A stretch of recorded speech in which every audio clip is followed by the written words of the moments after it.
evening, everyone. It's that time of the week again. It's a marvellous Monday. And so you know what that means. It is time for the beautiful Blackout broadcast to return once again. Week number 9. Welcome along, everyone. Welcome along. It is good to be here. St Albans have just conceded another. They are so... What is... I'm their commentator and I'm already going to be discussing how shambolic proceedings are going for them. Anyway, it's not what we're here for today. What we are here for is chaos and destruction. Probably not the Spanish Grand Prix, which is where we're heading to first, but definitely in Las Vegas. There will be fireworks. There will be chaos. As I have witnessed with my two very beady eyes many, many times before. And so we shall soon get into the meat of that horse. Like I said, Spain and Vegas. That's where we are. 25th of November, which is also my brother's birthday. So that's pretty cool. Everyone wished my brother a very happy birthday. He did say it was okay for me to broadcast. I did ask. And he said, no, I would rather you did this, which I thought was interesting, I suppose. But anyway, here I am on request of my 22-year-old bloodline. So, Spain and Vegas, then we have Hungary sprint race and Qatar, Portimao and Abu Dhabi, and then the final one of season number 17 is Canada and Japan. But we are 4 away from the end. And ladies and gentlemen, you are probably wondering, at this juncture, who on earth is that handsome man on my screen right now? Oh my god, St Albans have scored! Who's done that? Finally, they've learned how to score more than one goal in a calendar week. Well done, then. About blimmin' time as well. Anyway, like I was saying, at this current juncture, you're actually probably wondering who that sexy man is on your screen. Yes, that's me. And Mr. Magico, my darling husband, made him. Crafted him with his own perfect, beautiful hands. So, I don't know where I'm going with this. But the point is, check out his Twitch channel, RD Magico. He's a great man. And also my betrothed. So don't get any ideas, sunshine. The championship standings, though, are as follows. I don't have a graphic because I simply forgot. But it's very, very interesting. So, driver standings. In P1, it's Timbo. Timalele. He's in P1. Milo in P2 is just 32 points behind. 5 points behind Milo is Thanasi. Had a good week last week. Demolished everyone in the F2 cars around Monaco. So was the king of the streets there. The next 2 races had their own ups and downs for their own very varying chaotic reasons. Particularly Italy. Everyone was, well, it was 4 wide into chicanes. There was sliding across the grass as people got it very wrong. There was a monumental crash on the penultimate straight before Parabolica. It was a bloodbath. It was an absolute bloodbath. But that's what we're here for. Well timed, considering the release of the sequel to Gladiator, Gladiator 2. Thanasi's in P3, Pure Tyrrell's in P4 on 214. Those are the only 4 drivers that actually have 200 points or plus to their name. Stark has 187 in 5th, Terziak in 6th with 180. Buck 20 on 146. Patherman only 9 points behind Buck 20. J-Lane, that was Ken Charles again, he scored twice. What a legend.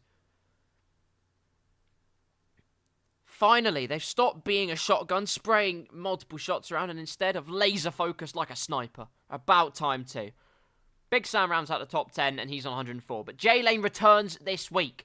He has recovered speedily from his operation. It is wonderful to have him back in the Blackout Bonanza for this week. Spain, of course, first on the agenda in real life, a race that saw, up until the Brazilian Grand Prix, Max Verstappen's last victory of the season. After that, it was a bit of a dry patch. A bit wrung out was the reservoir, the well of water. The well of wondrous victories that Red Bull had garnered up over time. However, that makes the next one all the more sweet.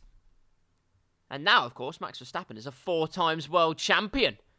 Unbelievable. And honestly, deserving man. Very deserving man. I mean, he proved it for years and years now, but I think we all need to stop having the conversations of, oh, can we prove it? He is one of the greatest the sport has ever seen. I don't think there's any question about that. Even when the car has been against him this year, he's pretty much always been up there. Barring a few off weeks here and there. Other than that, proper game. Well done, Max Verstappen. We are waiting for proceedings to get underway. Our lobby is open, as you can hear, going through my ears. And at the moment, it says Las Vegas is first, which, well, to be fair, if they're planning on putting it first on a 35%er to make it less painful, then I suppose that's a good way to go. I have voiced my opinions about Las Vegas as a track, as regular viewers of the Blackout show might know. It looks like an upside-down hog, which is a concern for me personally. More so than that, I just didn't think it was a very imaginative track. However, real life-wise, and I do have to admit, it didn't disappoint. It was a great race. And more on that later, depending on if we actually go to Las Vegas first. Of course, short qualifying, a 35% race will be the first one of the day, followed by a 50% race. Still short qualifying, but a 50% race for the second race of the evening. Who says we don't treat you? That's right, no one. I didn't talk about the constructor standings. That is even more tasty. There are 3, possibly 4 teams, maybe even 5, depending on how proceedings go this week, that could take it in big fashion. McLaren have 380 points. They are our current leaders, but just like in real life, it's getting a bit hot under the collar. It's cutthroat in the constructors. Mercedes only 16 points behind McLaren. Alpine only 13 points behind Mercedes. And Williams not too far behind as well. Still a little bit of a gulf. Nearly 40 points behind Alpine. But it is manageable. It is certainly achievable for the British-based outfit. In fact, top 5 teams in the constructors, all British-based teams. How cool is that? Nope, just me? Nope. Oh, okay. All right, fair enough. Well, in good news, in McLaren's constructors fight, both their drivers are here, as are both the drivers for Mercedes. As, well, only one Williams so far. That is quite a worry in the context of their constructors. That also. And, did I not? Nope, not a single Alpine in sight. So perhaps the constructors is not as clear-cut as one might have imagined, or as closely contested. Because, well, obviously and evidently, a lot of people are not here. But, I'm seeing who else isn't present at the moment, that in theory should be present.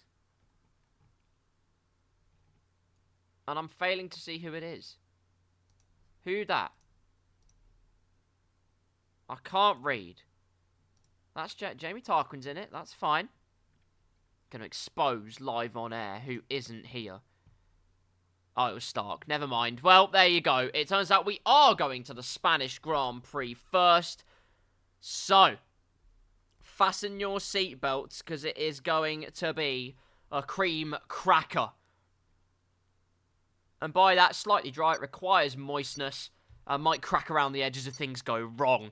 That is all to be revealed. We are almost go for qualifying for the Spanish Grand Prix. Like I said, in real life, the last race Max Verstappen won before the Brazilian Grand Prix, it was quite a drought for the Red Bull, which once ran riot, then had to settle for any scraps it could take.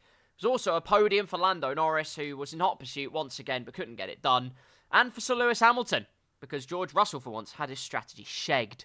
Nowadays, though, Mercedes don't care. So there you are. Everyone's complaining about Toto Wolff on social media. I just ignore it and give praise where praise is due. George Russell drove a great race. Magico says, love you, bye. Love you, bye, husband. Give him hell. You can do it. I have so much faith in my husband. If we all had faith, like I had faith in my husband, the world would be such a better place. Now, qualifying time, of course, this track layout, the second time being used, both in real life and in Formula 1 games alike, made its debut in F1 23. Of course, in F1 24, it remains. Whether it still has bumps in it or not, I don't know. The answer is probably yes. But EA and Codemasters equally don't really care. Who is first out of the pit lane? The answer is, it's an Aston Martin. I believe it's Big Swimmer. And according to the big arrow on my screen, I am correct. The big swimmer is our first one to enter the murky waters of the Spanish Grand Prix track. Behind him in close-ish pursuit is, in fact, Mr. Millo in the McLaren car. We've then got a Red Bull approaching their way to the end of the pit lane, which is Derek Dirkleton. There he goes. Donning a sponsorship that sounds like a noise a child makes when they're sick. Tag back to Big Sam. Just getting the tyres up to temperature, getting their minds locked in for what is going to be a sensational slobber knocker at the Spanish Grand Prix. Donning the number 7, channeling some Iceman energy. Kimi Räikkönen. But has he really got the chilling touch, the cutthroat coldness that is required to ultimately eke out pole position for the Aston Martin team? That is to come. But Big Sam will be the first one to be testing the track for what it is and the conditions and almost invalidating on his outlap. Not a great start, but through the final corner we go. Balls to the wall, electrical energy deployed to the gills as Millo almost goes off the track, using every single millimetre of marbles and bitumen alike. There's no marbles, no one's been on it. But the point is, leave nothing on the table. Show a statement of intent from the very first corner. The very first fast turn of the wheel. Towards turn 4, Big Sam goes. Comfortable first couple of corners, a bit wide through turn 4, but it's okay, you can carry that momentum, ultimately go for a late apex, hug the inside, brake at the 50-metre board, pinch into the apex, straighten out the car, slam the foot to the floor, and then it's again towards the left-hander, sweeping through, only a couple of gears down, hope that the rear end and the aerodynamics comply. Now it's full throttle, you daren't lift. The aerodynamics will make the car stick. It's just a question of bravery, and one that Big Sam has answered very well indeed. Pinching the car in towards the left-hander, opened out in 2021, remains a very much prominent feature of this circuit. And now through the final sector, should be full throttle through the penultimate corner and through the final corner. And it will conclude a clean and comprehensive lap for the Aston Martin. It will be a 1:13.7. I have a feeling Millo might go faster, and indeed he does. Almost half a second in it, a 1:13.275, as Slam crosses the line in a Stabilo highlighter to begin his first lap of the session. However, look who's coming across the line. It's Mr. J-Lane. He's returned to the fray. Operation and the Optimism Overlord moves up to P2 at the moment. Mr. Magico moves up to P3. Usurps Big Sam by a very slim and narrow margin. But that's all the margin he needs. Jamie Tarquin's not just started a flying lap. He is well on his way on a flying lap. Derek Dirkleton, I can only assume, invalidated. And now he's carrying on his merry way. Hugging the inside, not quite. Magico gets dutifully out of the way, sweeping out to carry as much momentum as possible. Although if I were him, I would hug the inside. But that's just me. Jamie Tarquin then. What's his first marker of this session?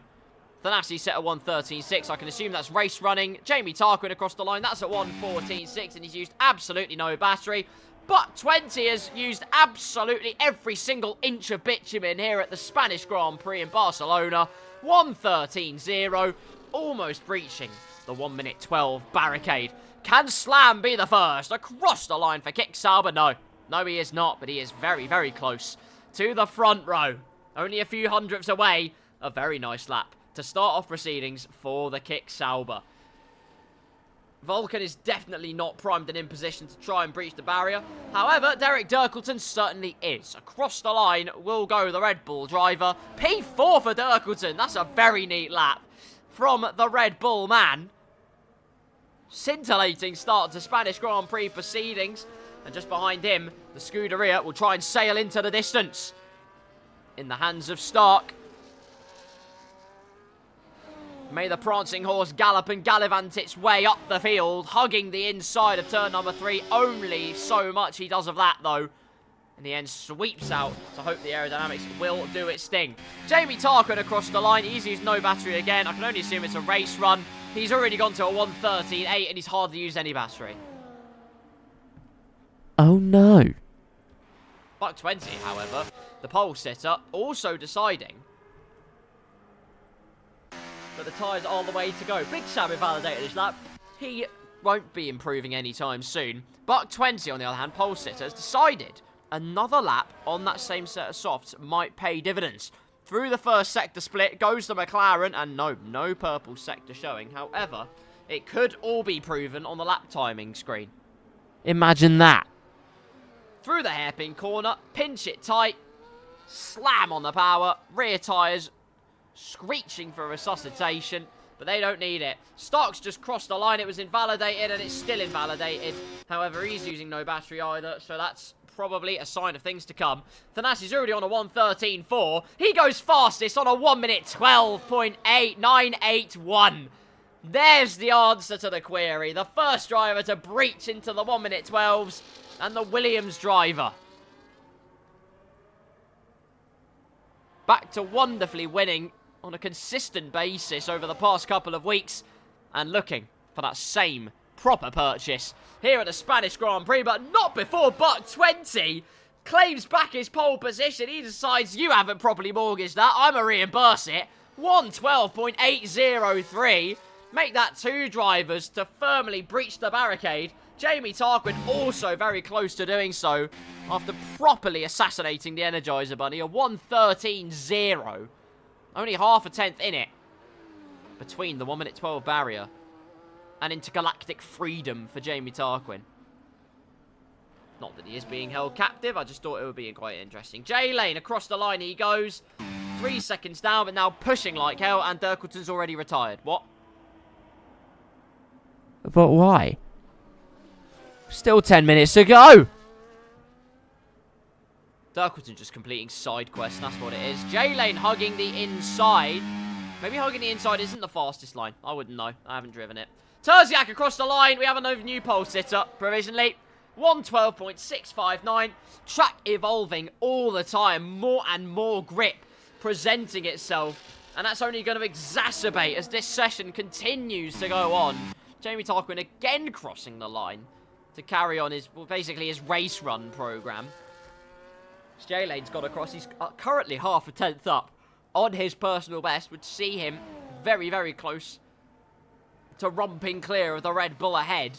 But now, just a couple of hundredths in it, teetering between a personal best and no improvement whatsoever. Has to be a contactless transaction. That, or using the sponsor of today's stream, Revolut. You can make a fake card and then do a one-time purchase. Buck 57 is here. I can stop waffling. I don't even have a sponsor. Cross the line goes J-Lane. It is an improvement, and it is past Derek Dirkleton. A 1:13.340. Very close to beating Slam and also Milo, but still half of this qualifying session to go. A lot of time to go.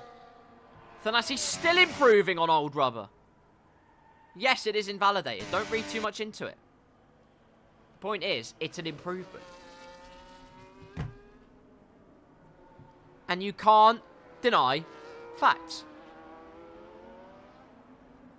As we survey the Scuderia Ferrari car of Stark,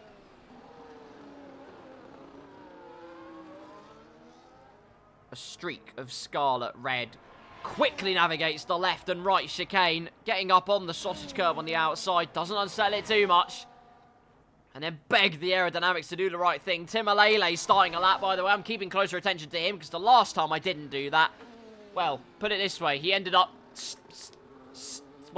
stealing pole position. It was absolutely criminal, and it was criminal of me not to pay attention to it either. So I am keeping an eye on it. Through sector 1 he goes. Is it purple? I don't know. I'm not watching him. Guess. Probably. Stark through the final corner.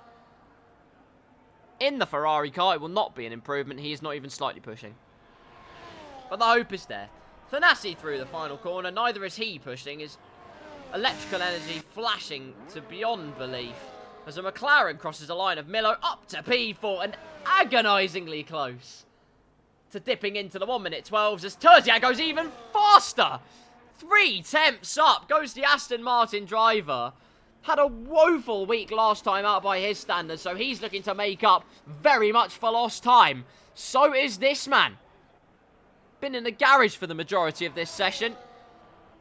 And now, the king of the track, awoken from his slumber to say, here I come, P2.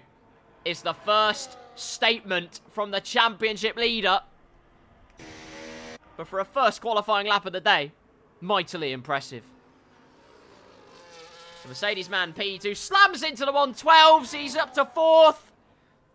8 thousandths off Buck 20 as well. What a lap from Slam. Kick Sauber man enjoying a bit of a purple patch. Unfortunately, the Kick Sauber Highlighter Club doesn't come in that colour. They're still working on that. You can find it in their gift shop. For now, it is just luminous alien green, which is why Slam is dragging it to extraterrestrial settings, and that's further than the back of the grid. Kick Sauber having a nosebleed. Do Kick Sauber even bleed? Who knows? Buck 57, he's starting a lap. Shock. He's right on board with the Williams man as Jamie Tarquin also crosses the line. He's starting a lap. Buck 57's first real tester of the conditions for today. A cloudy day, a little bit cooler. Tyres can stay in the correct window for a little bit longer. Oh, who am I kidding? It's F124. They don't care about that sort of stuff. Now, towards the hairpin. Just past the 50 board if you're feeling brave. Takes so much entry speed into it. Just about gets the car stopped in time by using the friction of turning the front tyres. Does get it to work, but that will not be without the Pirellis pummeling themselves into Narnia. Very full throttle committed through there. In fact, committed as anything. There's no other way of putting it. About 70, like directly between the 100 and the 50. Slam on the brakes, flick in the wheel, and now hug the inside of this one. Can afford to drift out a little bit, but as much of that outside curb as you can use. Hug the inside, shortest line of attack. Easy full throttle through the final corner. Buck 57 opts for a little lift to get a clean lap on the board. It's P12. And for a first lap of the day, I'll tell you what, that's not too bad. Jamie Tarquin about half a second up on his current lap and could go for big positions. It's P1 for Jamie Tarquin. Only 3 thousandths in it, but that is an absolutely monstrous lap from the Red Bull driver. A testament to the confidence ramping up as the session goes on. A testament to the track also doing the same. Correlation never means causation. In the case of Jamie Tarquin, that's all it meant. A 112.362. Can Big Sam stop him? No. No, he can't. He's not pushing at all. Can Stark stop him? He's on half battery, however, not using any of it, and I won't be surprised yet. There he goes. Into the pit lane. So now we have to wait for the next car to cross the line. Mr. Vulcan, he's about a tenth and a half up. He's got to maximise the speed carried through. Same with every single other track. I know, Keller Surprise, you have to maximise your speed in the corners, but honestly, a purple Sector 2, sit on the edge of your seats. Oh no. Oh no. Vulcan's got way too trigger happy, and the tyres said absolutely not. Tyres in turmoil. Vulcan vanquishes a perfect Sector 2, and so we'll have to go again, but has plenty of battery, so can afford to cross the line to 1:15.5. But could just go for another lap straight away. Both McLarens are on outlaps to this particular juncture. Big Sam could be doing a lap. He is pushing. Going hell for leather in the Aston Martin car. And the Aston Martin man acing the final 2 corners. It was a marginal improvement throughout most of the lap, but across the line, it is still marginal improvements. It's a 1:13.0, comfortably a 1:13.0, but it will not inherit any other positions. As Magico behind looks to cheek up a cheeky little toe from Big Sam. And I don't know why he's selling him feet pics. I don't ask questions anymore. As something's happened in Sector 3. And Buck 57, I believe, was on another lap. He was 2 tenths up, but, well, has ended up succumbing to the sandbox. I'll have to rest, recuperate, and go again. Has time, I believe, to go into the pits, if I could see the timer. He does have time, and so he will choose to do so. Vulcan, through the final 2 corners, has charged up his battery. Not going to be improvement, obvs. But across the line, now he will get the battery deployment to work. And away he goes. McLaren, line astern. Milo first across the line for the British-based team. Up to P4 goes Milo. But $1.20's been on it like a car bonnet from the word go. Across the line he goes. And it... McLaren, absolutely equal as you get. And as much as equidistance is a mark of a marvellous team, it's only P4 and 5. But in their constructors' battle, 2 cars up there, that's all they need. Big swimmer across the line, 8 seconds down, and now actually properly going for it. Both Mercedes now out onto the track. Magico has gone through the first 2 corners. In the end, didn't actually go hell for leather. It might have been validated for all I know. I am not sure. That's all I'm assuming, but there you go. Out onto the track comes pretty much everyone. I feel kind of jealous watching the race. I haven't even been able to do it for ages. Vulcan's 3 attempts up on his lap, by the way. I'll talk about that in a minute. My pedal plate's kind of on its last leg, so I've ordered a new one and a strengthening kit for my rig. And so, that problem will be dissipated. As will Vulcan's problem of not being in the top 10, because now he is. 1:13.249. However, very hungry hippos behind. No, I didn't call Magico a hippo. Can you stop trying to cancel me, man? Is that both McLarens? Yes, both McLarens going for it, and Milo giving $1.20 a cheeky toe. Now that is how you do teamwork. Stark and Wilco, take notes. Through Sector 3, through goes an Aston Martin car, and equally, Magico into the pit lane as well. That's it. Magico's session is done. As is Big Sam's. Oh my god, there's Stark for you. The gaps are marginal, but the momentum is marvellous. Stark up to P3, only 1,000th quicker than Timalele, but he is gunning for pole position. Already a 10th up through Sector 1. A plethora of times are about to come through. $1.57 will be the last one to cross the line. Don't count out Thanasi. Don't count out anyone for that matter. Vulcan's completed his laps. That is the end of proceedings. Checkered flag is out. This is it.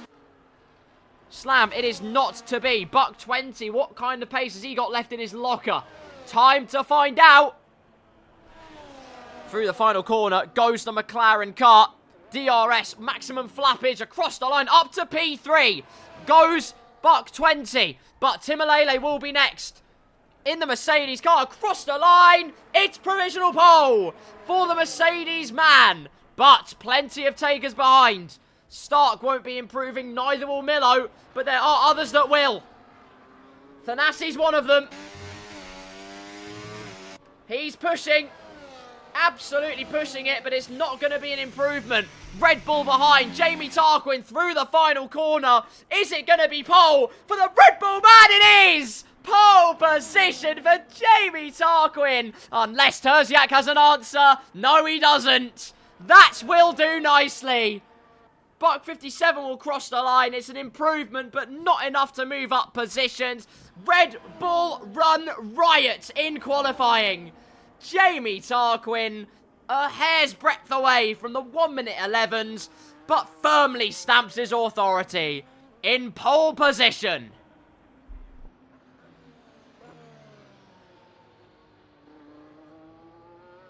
Fantastic. Absolutely ace effort. From everyone, the gaps are marginal. It's going to be a firecracker. A ferocious spectacle in the Spanish Grand Prix. But only one man can have a clear track ahead. Only one man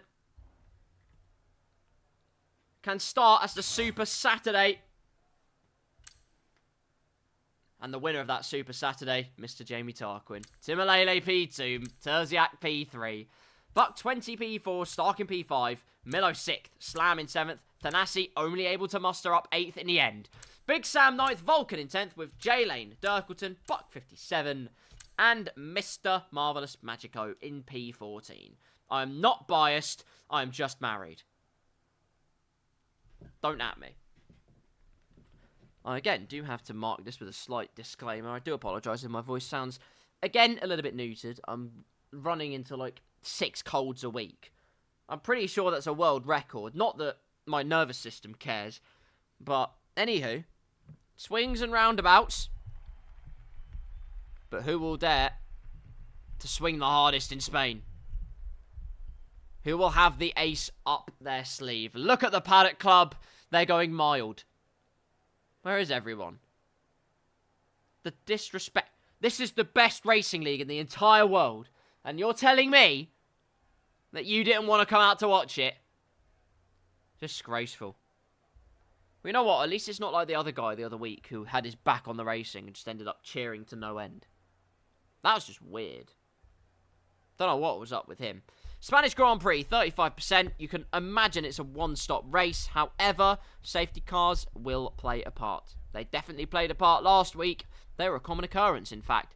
So, there is no reason why they won't be very much the same here in Spain.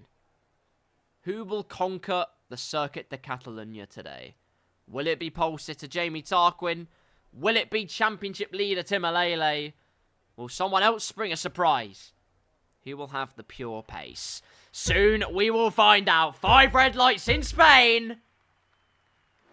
Lights out and away we go, and it's a good start for Jamie Tarquin. We ride on board with Tim Alele, who gets a better launch in the second phase. He's pulling to the inside of the Red Bull man towards turn number 1, holds it to the inside, but Jamie Tarquin will use that momentum to good effect. Look at the Vaseline focus as they head through turn number 3. Immediately, Stark has absolutely dropped anchor. He's had an awful start in the Ferrari car. Thanasi, though, not wasting any time. He's strapped on the soft tyres, and he's making the most of the Supreme compound. Round goes Big Sam into the middle of the track. Everyone avoids him as he just slides helplessly towards the grass on the right-hand side in his perspective. Down to plumb last, but Jamie Tarquin has the ascendancy at the moment. Tim Alele second, Buck 20 in third, McLaren 3 and 4. Thanasi in hot pursuit though on the soft tyres, as is a certain Stark trying to go round the outside of J-Lane. That'd be mightily bold. Could even consider a switchback through this hairpin corner, but it will not be. It will not be for the red, well, sorry, for the red car, the Scarlet Red Ferrari. Of course, had his home race last time out. It was an up and down experience, to put it one way. Fastest lap for Jamie Tarquin, but of course the slipstream trains and DRS will soon be enabled as Buck 20 begins to exacerbate the issue round the outside of Tim Alele, as behind them Thanasi and Milo go into combat side by side all the way through turn number 3. Thanasi tries to squeeze Milo, finally can chop across with the superior momentum into P4. Goes the Williams driver. It's all change and it's all action at the Spanish Grand Prix. J-Lane, by the way, is up to 6th. What a super start for the V-Carb man. Has a few weeks off with an operation and says, I'm coming back with a vengeance. And actually catching the front view as Stark goes extremely wide. Out of the right-hander, pretty much dipping a tyre in the gravel as Slam feints to the inside. Worth a try, can throw your opponent off kilter. Just scare them offline a little bit. Happened when Thanasi did it to me a couple of times. No thanks. But up at the front, now it gets tasty. Jamie Tarquin's going to have to think behind him. He's using battery, but resistance will be futile. Especially when you have DRS and slipstream, because Buck 20's going through. Easy as you like, the McLaren man takes P1, a new race leader at the Spanish Grand Prix. McLaren man has it in his clutches for now. Behind, though, it's disaster. It is disaster. It's not a contactless transaction. It was transaction denied. And my voice was denied. Stark up 2 positions, though, with the DRS overtake. Slam still looking racy. Only he and Thanasi on those soft tyres. Going bold, using the traction and a superior grip while he can. Speaking of the other soft tyre runner, he's piling almost insurmountable pressure and darting underneath the diffuser of the Mercedes up ahead. Jamie Tarquin lifting off. They all want DRS on the final straight. They're already playing DRS games. Tim Alele has just gone down the inside of the pair of them as Buck 20 tries to hold it round the outside. Jamie Tarquin has a chance as the door opens up. Thanasi eating his popcorn furiously as they now head to the main straight. Timalele takes the lead. It's a new race lead, but for how long? For how long can it be? Because Buck 20 is just going to use that DRS once again as Milo is darting onto the grass behind. No idea what's happened there. Jamie Tarquin nibbles the diffuser of Timalele. An academic move for Buck 20 as Dirkleton and Magico are going into combat. Very nice.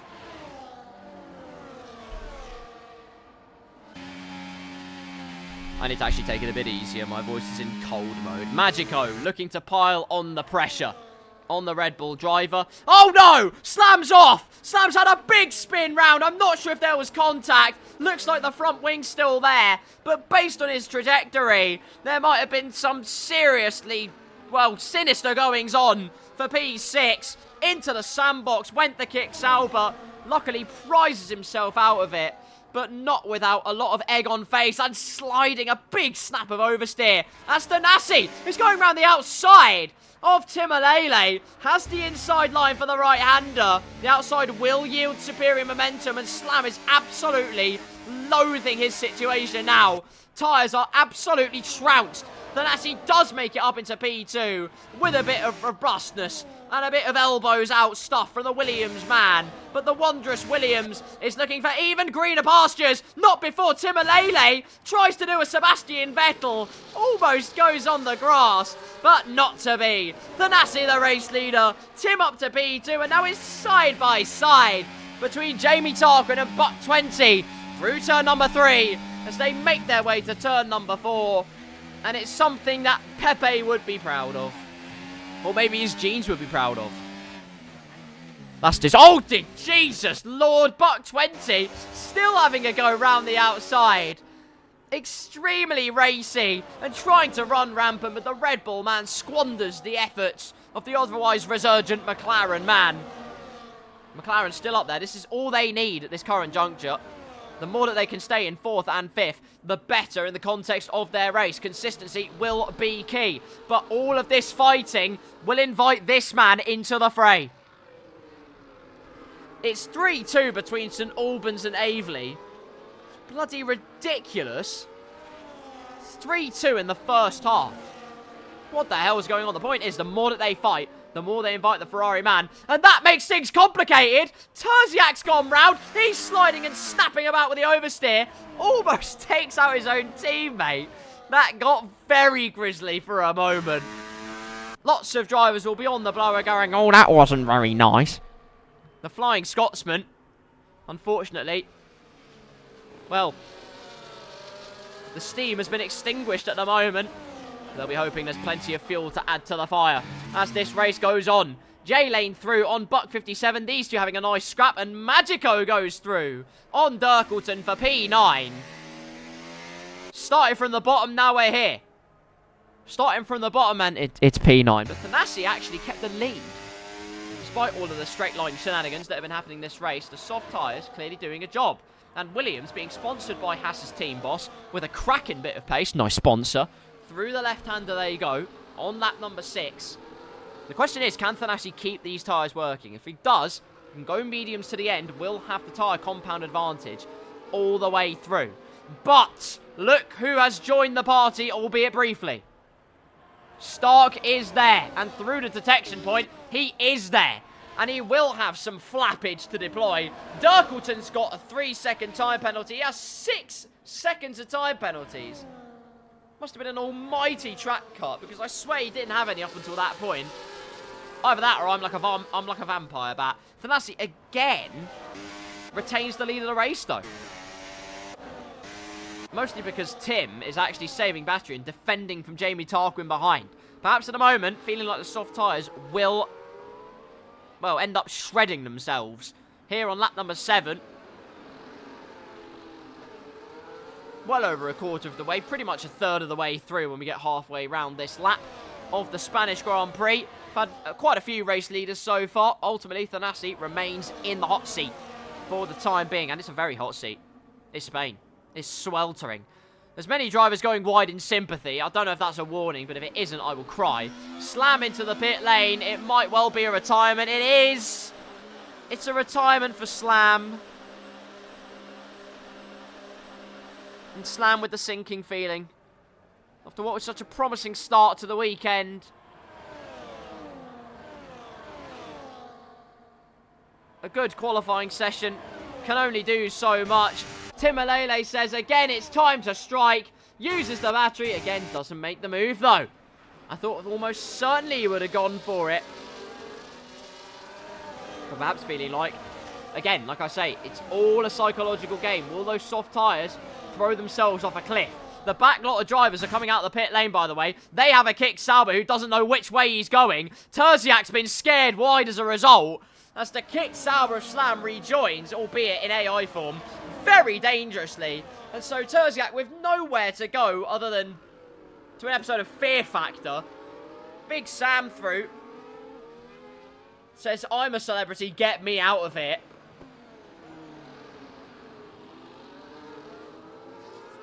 He's not dealing with any crickets or anacondas. Although, having said that, Thanassi, back to the front. Let's not even elaborate. Stark now perilously close to the McLarens. Stark has genuinely phenomenal pace. I will say it again. In recent weeks, he's been resurgent. He's been utterly unplayable, has Stark. When he is on it, he is on it. And deploying plenty of battery, but equally, so will Milo. So Stark wisely decides just to let off the battery because Buck 20 trying to go down the inside of Jamie Tarquin. Contact! Sent into a half spin. Contact between Milo and Jamie Tarquin. Stark thought about going through, but it would have been an illegal overtake. However, the front two, Timalele, did take the lead. And now they've got a simple job to do. Get themselves daylight from the other cars behind. Buck 20 and others will be deploying all of their pace to get back within DRS. Thanassi and Tim would rather hope they didn't do that. As Dirkleton and Magico still going side by side. Oh, big hit! Massive hit as Magico swipes across Dirkleton, holding it round the outside, leaving no stone unturned. And leaving no quarter between the two of them. Swooping round the outside goes Dirkleton. That's delightful racing between the two of them. And Big Sam's about to get involved as well. Round the outside goes Magico. I'm pretty sure Dirkleton is doing it on purpose now. I think neither want to give away DRS. Round the outside goes Dirkleton. Magico a bit of a snap. Through goes Big Swimmer. Magico then decides, you know what, the outside line looks nice, but gets a big slow whopper. And he's down to the back. He plummets down a few positions as J-Lane goes through a position because Buck 20 and Jamie Tarquin have pulled the trigger. Someone else has targeted a trigger point. Thanassi wants that lead of the race again and has got it. Tim looks to try and go down the inside. Goes down the inside, but Thanassi says, hello, sir. You left the front door wide open. And the switchback is sensational from the Williams driver. Back into P1 he goes, and that is a rapturous piece of racecraft from Thanassi to retake the lead. And now, ball's in his court. He can go mediums or hards to the end of this race. Could outfox Timalele here by deciding, you know what? I'll feint to the pit lane. You go in. Get involved in battles. I'll just catch up again anyway. Tim looks to the outside. Thanassi has that avenue covered. Could go extremely tight. Really tighten the angle. I mean, Milo and Stark have just been brought back into this as a result. But does he dare? Yes! Thanassi darts into the pit lane at the absolute last millisecond he can. And so it will be new tyres and hopefully a pocket of clean, fresh air.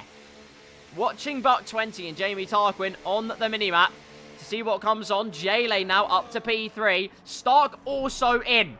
So Ferrari and Williams pull the trigger. It will be medium tyres for Thanassi. As for Stark, I believe it will be hard tyres. Don't quote me on that. The answer is yes, it will be. So, this is where the crux of this race really comes to the forefront. Thanassi does keep ahead of Buck 20, which is great news for him. Stark will not get ahead of Buck 20, but will, crucially, get ahead of Jamie Tarquin. And that's mightily impressive.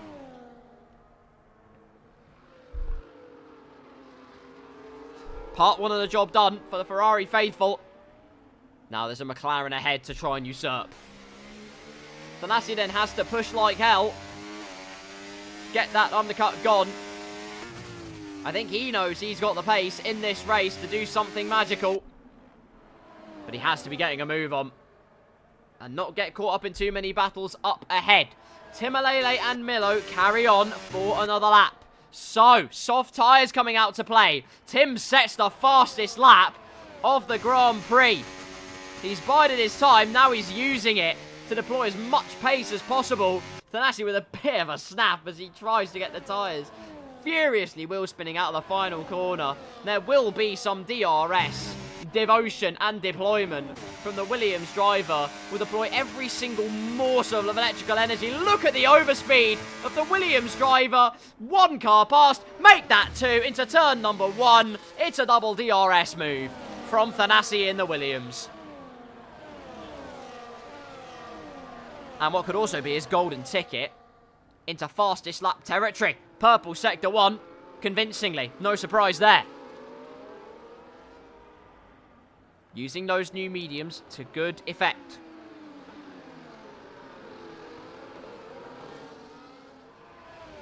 But has another hungry customer up ahead. Mr. Derek Dirkleton. And is getting closer and closer with every millimetre of track covered. Do Tim or Milo peel into the pit lane? No, again they carry on, extending that little bit longer, giving the soft tyres a chance to play their part. Through the last sector they go. Thanasi is caught right up to the back of Derek Dirkleton, who makes a mistake. Out of the pre-penultimate corner, through the final corner, another DRS dose for the Williams driver. Obviously a fastest lap of the Grand Prix. Slipstream and scything through goes Thanasi once again into P6.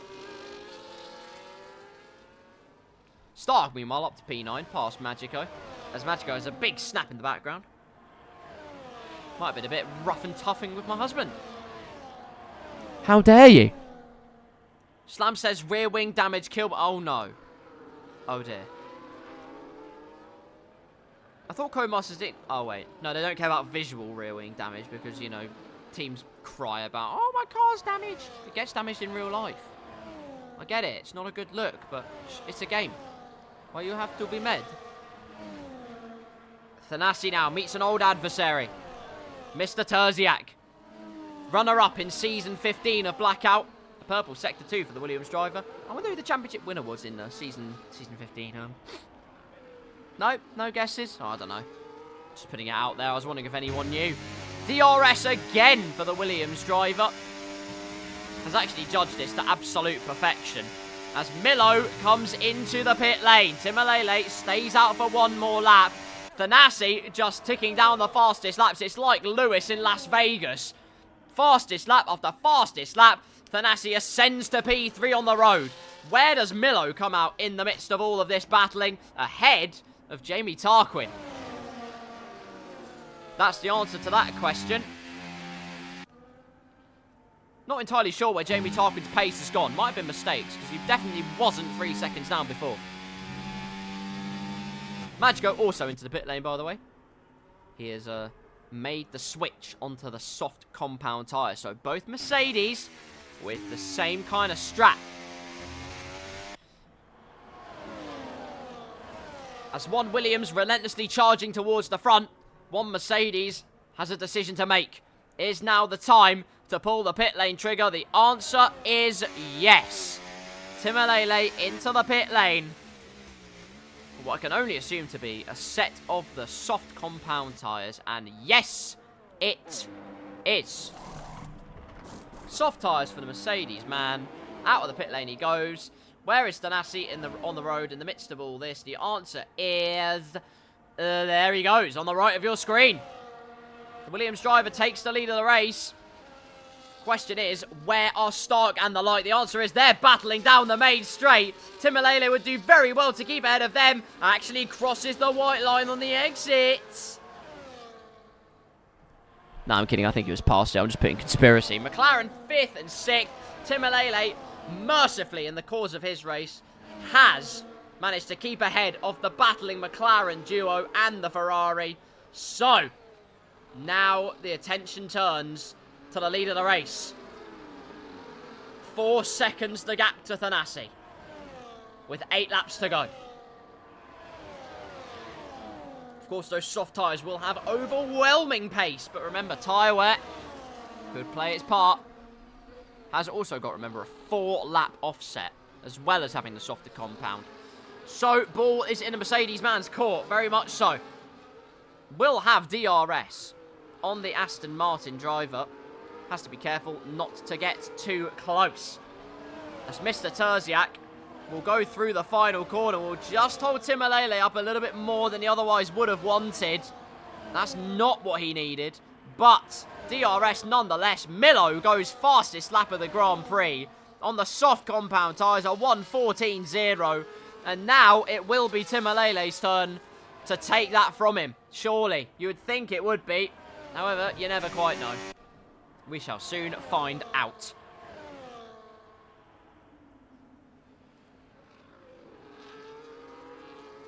Through turn number 4, just absolutely on rails, that Mercedes. No worries in wheel spin departments, no histrionics. Just pure precision at every turn of the wheel. Full throttle through the right-hander.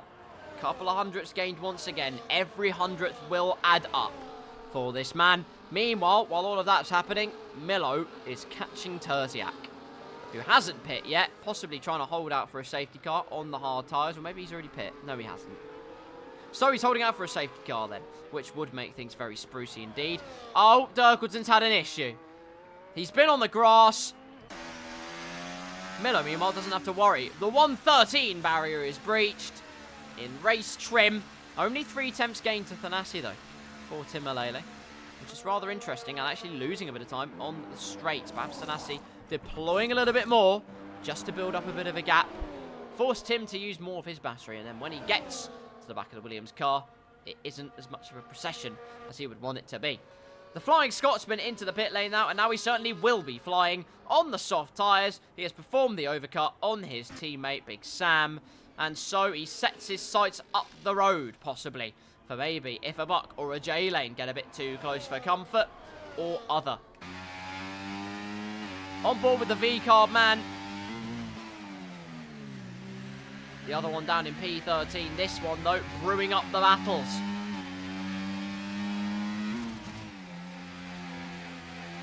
Concocting an aura of bonkers battling, and then he got a 3-second time penalty. God damn it, man. And then wide again. It's not a fun time.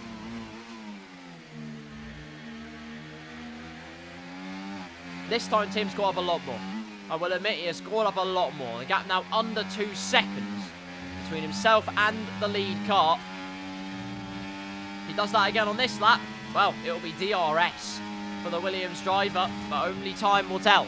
Someone who does have DRS, though, is J-Lane. Dirkleton into the pit lane, but V-Carb doing one up on Williams. Through he goes with 100% commission. Oh, sorry, wait, well, 100% commission of Buck 57 spot. He says, thank you very much, but in the trading department, not a great idea. That's why V-Carb keep losing money. Who knew? Half a second gain for Tim on this lap. Getting ever closer to DRS. But closer is all he can conjure for the moment. With just a fleeting few laps to go of the Spanish Grand Prix. Tim on the rampage. Close to DRS, but not close enough. Someone who's very close to DRS, though, is the second McLaren of Buck 20. McLaren finished 3 and 4. They'll be very, very happy with that. Every point counts. DRS wide open, suckering up the slipstream. To the outside goes Buck 20, and deciding brake marker boards are advisory. That is not going to be fun if you don't have a racing line. Or maybe they know that it's the dark piece of tarmac, or between the 2 dark pieces of tarmac. Who knows? However, things just got spicy Timalele takes P2. And more importantly, takes DRS. Looking to take P1 for his own. He's got a few laps to do it. He could do it on this lap and in theory just cruise away, but much easier said than done. It will be.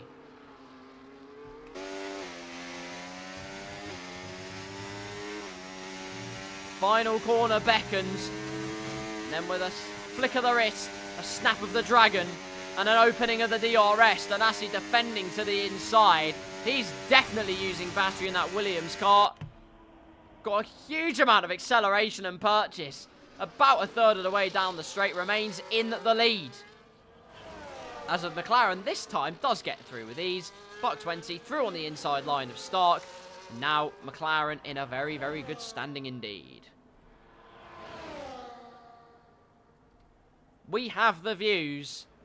You have the thrills and the spills. We also have the overtakes, which will be coming up soon. As Stark gets back past Buck 20. Into the right-hander. Buck 20 on the outside. It's a biff from the Ferrari man. And as much of a switchback opportunity as would present itself, Buck 20 has chosen not to snap it up. Towards the left-hander, and Tim, with DRS at his disposal, will get through into the lead of the race. And almost, I think it was contact made by Thanasi as the car squirms around looking for any morsel of grip it can find. Tim will have the overall traction. It'll be a comfortable gap as they head onto the main straight for lap number 21 of the Spanish Grand Prix. But now it's Thanasi with DRS. And immediately, well, I mean, I don't know what to tell you. He's absolutely flying. Tim not using any battery. Thanasi back through into the lead. Gaining time on Milo all the while, but not really. Because Milo was 4.5 seconds behind, now only 4.1. How about that? Buck 57's got a 3-second time penalty as well. No. Meanwhile for Dirkleton, it's going from bad to worse. He's got 9 seconds worth of penalties. Good grief. Stark versus Buck 20, a battle for the ages as Tim dives down the inside of Thanasi at the hairpin. And he has got through. Thanasi, though, with a full complement of battery. And so will stick onto the rear of that Mercedes as much as possible to give himself yet another dose of the DRS. And so he shall. DRS open. Tim thought about playing the games. The DRS chicken in full flow. So that might have got rear wing damage, but actually that gives you, albeit unnatural, but it gives you DRS everywhere. And that's smart. What isn't smart is spinning the car. And Buck 57 has done just that. Into the infield he went. Meanwhile, into P1, Thanasi will go with DRS down the inside, cutting across for turn number 1, using all of the track he can. Tim gives him a bit of a biff on the diffuser. Save that for Friday nights, lads. Goodness me. But then through the right-hander we go, looking extremely racy. Feinting to the inside, but not enough momentum to put himself alongside the Williams driver. Went down the inside on the last lap. Thanasi not privy to it as such, or rather, actually, knows he has it covered and thinks the gap is not worth it. So indeed he does not. Start with a 3-second time penalty, by the way. Jane's got another one in all of this. If Terziak gets a move on, he will actually get P7 on the road, which, considering how the race started out, probably not a bad thing. Now, Thanasi, what do you dare to do? You dare to just go a bit wide? No, he does not. That is rather interesting. Or perhaps he feels like he can, just about, get a good enough exit, but a slide on the exit, that won't set him up as well as he would have wanted. And through the final 2 corners, for the final lap of the Spanish Grand Prix, it's surely an academic move for Timalele, who has the ERS, has the DRS, will deploy absolutely everything towards turn number 1, will take the lead of the Spanish Grand Prix on the softer and younger tyres, and surely now it is just a sprint all the way to the line. You would think. Thanasi still might have an ace up his sleeve. You can count on him to have one. Purple sector 1 for Timalele. Already got the fastest lap, but he's going for it again at this point. That time continues to increase. Thanasi, try as he might, cannot keep up with the Mercedes man. He's given it absolutely everything, held on until the very last lap of proceedings. But alas, it was not to be. Through the final corners they go, and a sensational Spanish spectacle. There can only be one winner, the conqueror of the Circuit de Catalunya. It's tremendous again from Timalele round the final corner and win the Spanish Grand Prix. Thanasi comes home in second, Milo in third place, Stark fourth on the road, but Buck 20 makes it McLaren 3 and 4. Stark in 5th, Jamie Tarquin in 6th, Jay Lane in 7th, Terziak pushing like hell to try and get within 6 seconds. Was so close, but not quite the cigar. And now we wait for everybody else. Big Sam across the line. P9 for Big Sam, P10 for Buck 57. Dirkleton through, but Mr. Magico was right there to pick up the penalty pieces. He comes home to round out the top 10. But a great race and great judgment from both drivers at the front, but in the end executed to pure perfection by Timalele. Spain done. Spain is done. And that was only Spain. We've got Vegas to go. Oh my god, we've got Vegas to go. I'm not looking forward to it. My voice is going to be dead. But you know what? It's part of the fun. It will be a great time, as I'm sure you shall all find out. The podium celebrations await. And our 3 drivers. The top 3, obviously. There they are. The top 3 out onto the podium. It's another scorcher from the Super Mercedes driver. The championship leader increases the advantage. Skrillex is in the chat. Says, let's go, Timalele. Big up Skrillex. And while it might be cloudy settings at the Spanish Grand Prix at the end, Timalele, the rest of the field, he bunned them. Didn't need to make it happen. He already conjured it. So there you are. Race number 1 down. Spain is done. And that means Las Vegas is next on the road. Of course, a race in Season 15 that I didn't win. I did not win it in Season 15. Deary me. Because, well, I could have won, but I got slightly biffed by Thanasi. My brakes weren't feeling great, so I broke earlier.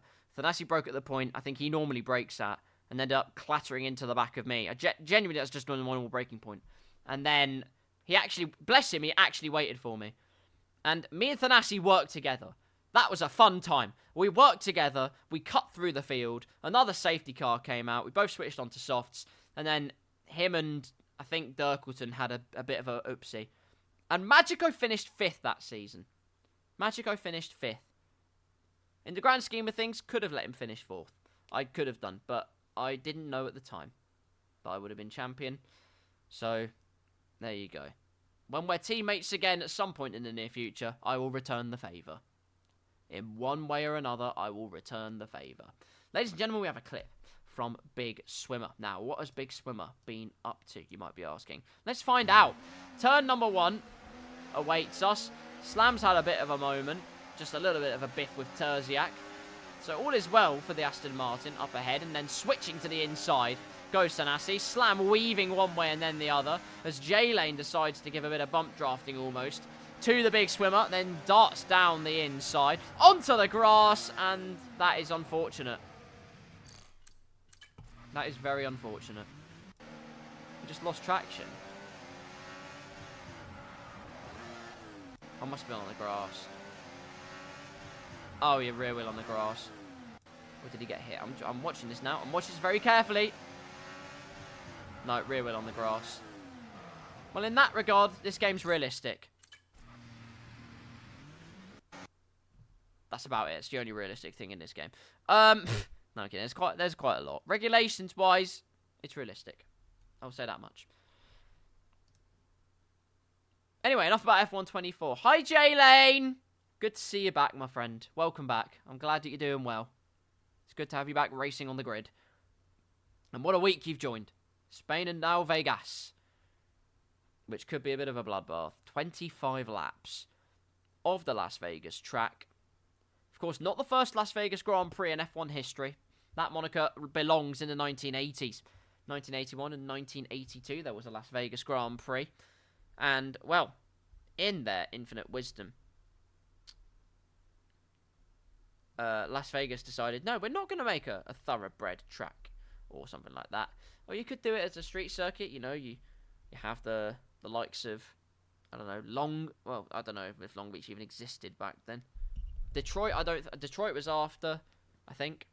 Dallas, Phoenix. But no, they decided to put the Las Vegas Grand Prix in a car park. And if that isn't the worst thing, I'll tell you what is the worst thing. It was the season finale.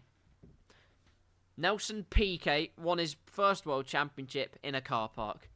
Keke Rosberg won his only World Championship in a car park. So basically, we're all F1 champions. Because we all can drive in a car park. J-Lane did get P11 to P7. I did notice that. Well done, you. He also said his body can't survive this. I assume Vegas, or maybe both races together. Either way, just let the AI drive around Vegas if you want. Honestly. Then, responsibility has then been dispelled. Big brain. Big brain plays right there. I would actually run and get my Vegas race so you could all see what on earth happened. It was pole position for me, I know that much. But it wasn't. It was a shambles. It was an absolute shambles for me. P4 shouldn't really be a shambles. It was also won by Buck 20. I think it was one of the few races where either me, Terziak, or Thanasi didn't win a race. I think Timalele, Buck 20, and Milo were the other three that won at any given time. Let me check that. I'm going to check that statistic. Why am I checking that? I should really be talking about last season. Because Timalele is looking to be a repeat champion. And with the way he's going, and the form he is clearly emulating, there's no reason why he can't become a repeat champion in the Blackout F124 Bonanza. Yeah, Thanasi won a race. Terziak won... Well, Thanasi won 3 main races and a sprint race. Terziak won 4 main races. Milo won 2 main races. And had the last season of his... Last lot of the season of his life. Because he got...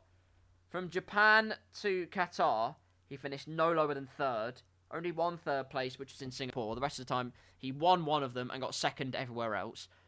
Got 3rd in Portimao, 5th in Brazil. Spain didn't go well, but he did get taken out by Tim. So, I think we'll let him off. Buck 20 won a race. Jamie Tarquin didn't win, which he probably should have done. He probably should have won France in particular, but I had a time penalty and I managed to overtake and get out of penalty range, so yay for me. And Timalele got 2 race wins that season as well. I won't tell you how many I got because you'll think I'm a massive sweat. And you'd be right. Subjects, though. I'm going to talk about my sim. Oh my god, St Albans are... I swear to God, Aveley, right? This is the team they're playing. I commentate for... Not them. I commentate for St Albans. Ken Charles scored a hat-trick in the first half. And they are losing to Aveley. Aveley are, I'm sure... Well, were second to last in the table. Pretty much last. Only Enfield were worse. And now we're at a stage where St Albans, they've sacked their manager. It says mutual consent. They've sacked him. There's no bones about it. And now, of course, it's just a scintillatingly shite scenario where they can't even beat Aveley, which is unbelievable. The defence is like a colander, essentially. Got the defensive properties of a woodlouse.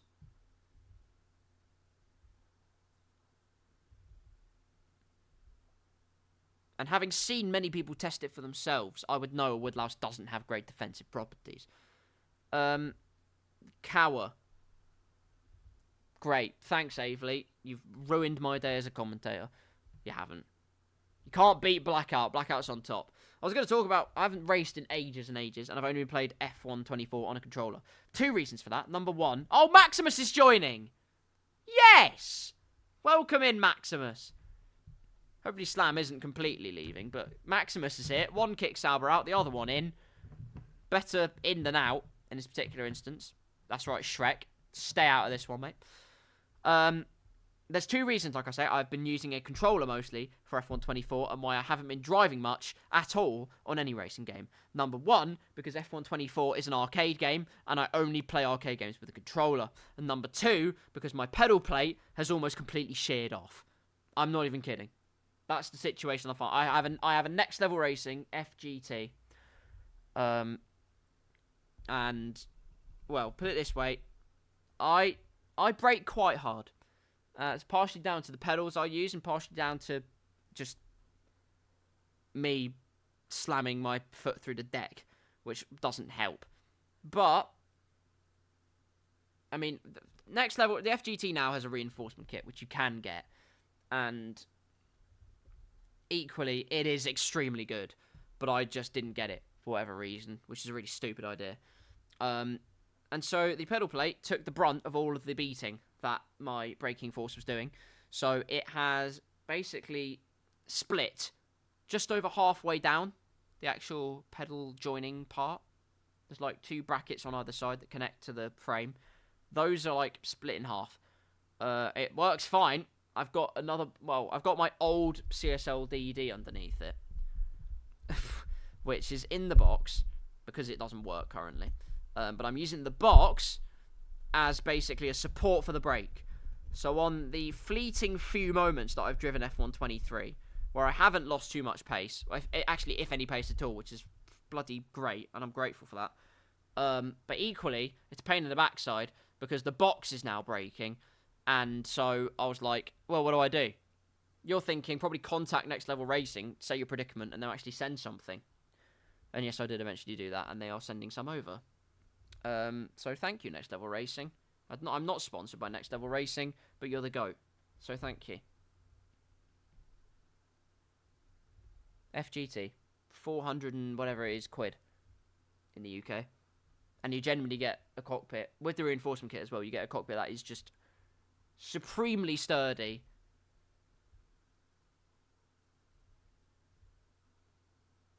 Relatively immersive. Does everything you need it to do, and can win you a Blackout Racing League World Championship. So, if that isn't an advertisement for it, I don't know what is. We are waiting with bated breath to get underway for Las Vegas. They said it's 10 past 9 it was going on for. It's now 11 past, they're not going. And, well, there's only so much Mario gambling that I am allowed to do. Jamie Tarquin is back, so I can only assume we will be returning to the furious flurry of action very shortly. Speaking of action, news, what do we all think of Cadillac? Finally, it has been approved. I was like, about time too. Hasn't got the Andretti name attached to it as like a main tagline. Michael and Mario are still very much associated with the whole thing.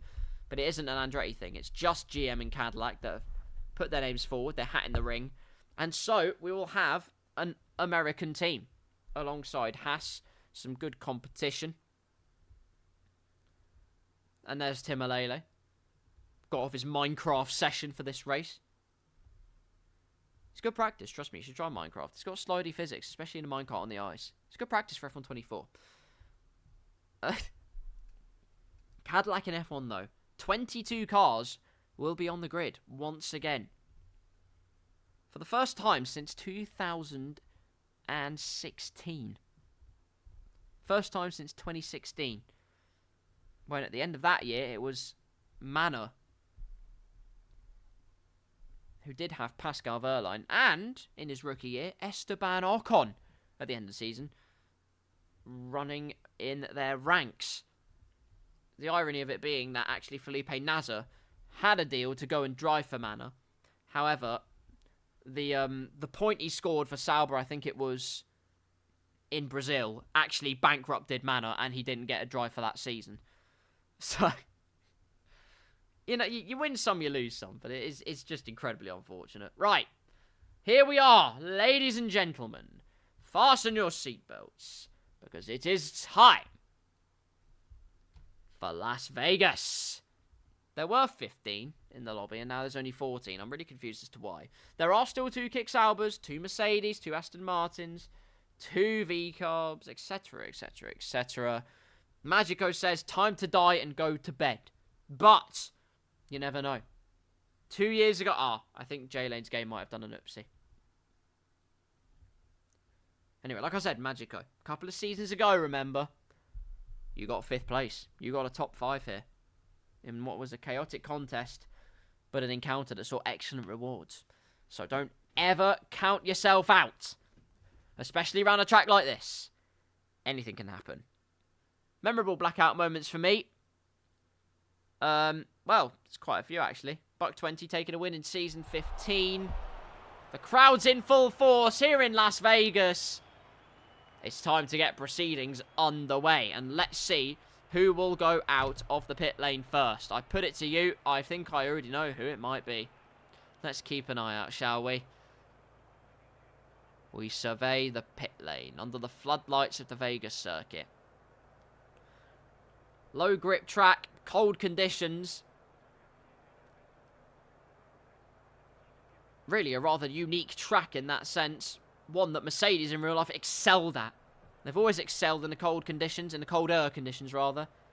Britain slightly colder, you know what happened there. Belgium slightly colder. Bloody ripped everyone a new one.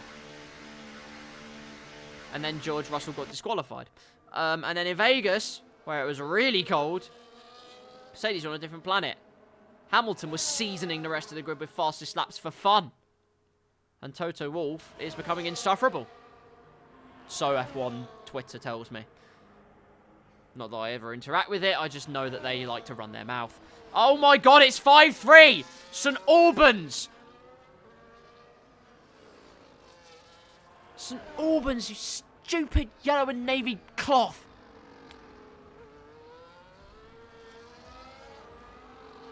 Navy's an insult because you've got no classification of warfare.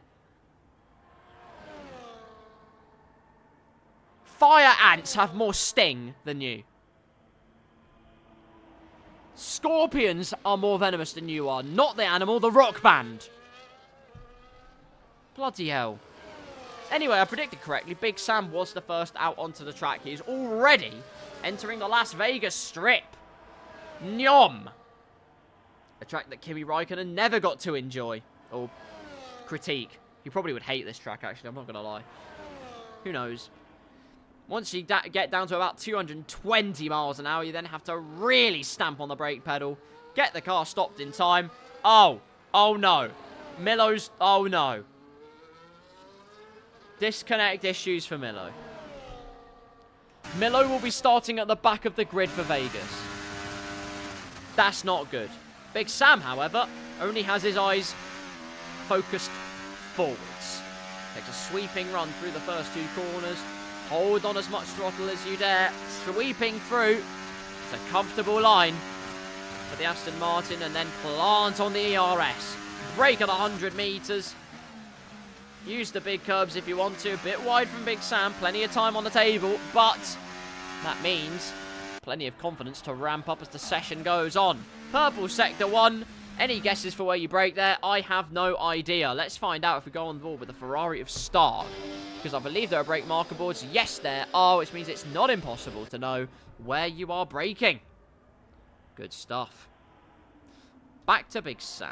Oh no, what have I just done? Get out. I don't want to know that. All of the track being used through the left-hander, and now it's time to let the Mercedes power unit maul itself into oblivion. Maximum flappage, maximum ERS usage. Watch that drain itself to death down the straight as Big Sam actually, well, it sounds like derating initially. Never mind, uses a bit of electrical energy to disable the derating. That's exactly what he needs to do. Massive curb on the left, unsettles the car briefly, but in the end, it's a clean and comprehensive lap once again from the big swimmer. And across the line, he will go hugging the inside of the final corner, I have no doubt. Never mind. To claim a 134, nonetheless. Magico across the line, 133.4. Neat lap there from Mr. Magico. Start goes through, though, and absolutely trounces the competition. A 131.943. What do the rest of them have in their locker? Vulcan up to P3, 1 minute 33.9. Derek Dirkleton only 13 thousandths ahead of Big Sam, but ahead nonetheless. Both Kick Saubers are on out laps. Jamie Tarquin is on an actual lap. Full throttle Fury, although it hasn't used any ERS, still won't be last on the grid. P3, no ERS used. And now he really can go for it if he wants to. Through the right-hander he goes. Jamie Tarquin, of course, has transitioned over to a wheel. Joined the wheel group. Has finally put down his controller and said no more. In order to be more consistent. In order to run amok in this championship. I must also embrace wheel. And so he has. Purple sector 1 for Jamie Tarquin, by the way. Who is actually going for it. Locking up the wheels a little bit, but it does garner the rotation he requires. Bit more speed to carry through the right-hander, and then he can flick it in, hug the inside of the left. And then as soon as that car is straight, arrow it through these next couple of corners. Hug the inside. Anywhere where you can shorten the distance, the better. Setting himself up nicely for the left. Past Drake's bollard, which has now been decimated. Someone's already had a good nosh of it. 6 tenths up at the moment. And not actually opting to deploy any battery initially as he goes down the straight. But, well, actually, near kisses the wall on the right-hand side. Jamie Tarquin, you're playing with fire, my friend. But braking late as he dares. Over the curb, into the wall. Jamie Tarquin has a big biff of the wall, and that's front wing damage for the Red Bull driver. And that's devastating news, however. It's all... Never mind, it's not a ploy. Don't worry. Carlos Sainz didn't get a penalty, so neither will you. Across the line goes Jamie Tarquin. It's still a 1. Oh, hello. Look who's here. Thanassi's not messing around this time.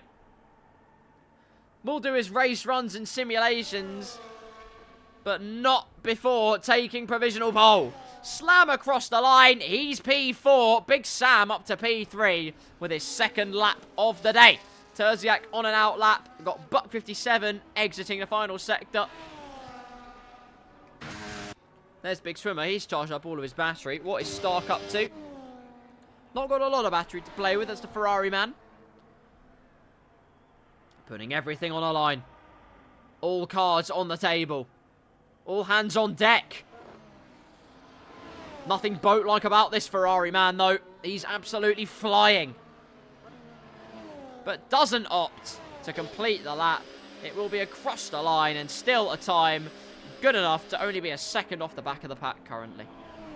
As across the line went Mr. Vulcan. Up to P5 he goes, and Maximus next. Across the line and open his account for the day. It won't be a particularly fast showing, a 136.3, but has not used a single morsel of electrical energy, and so he carries on his merry way. J-Lane up to P5, by the way. Good start to the session. That will only get better as you play chicken more and more with the walls. Millimetric mistakes can provide the most monumental consequences, but get it right is the most marvellous reward. That's what everyone is hoping for. One of which is this man. Another race that felt like it went a begging for him very early on.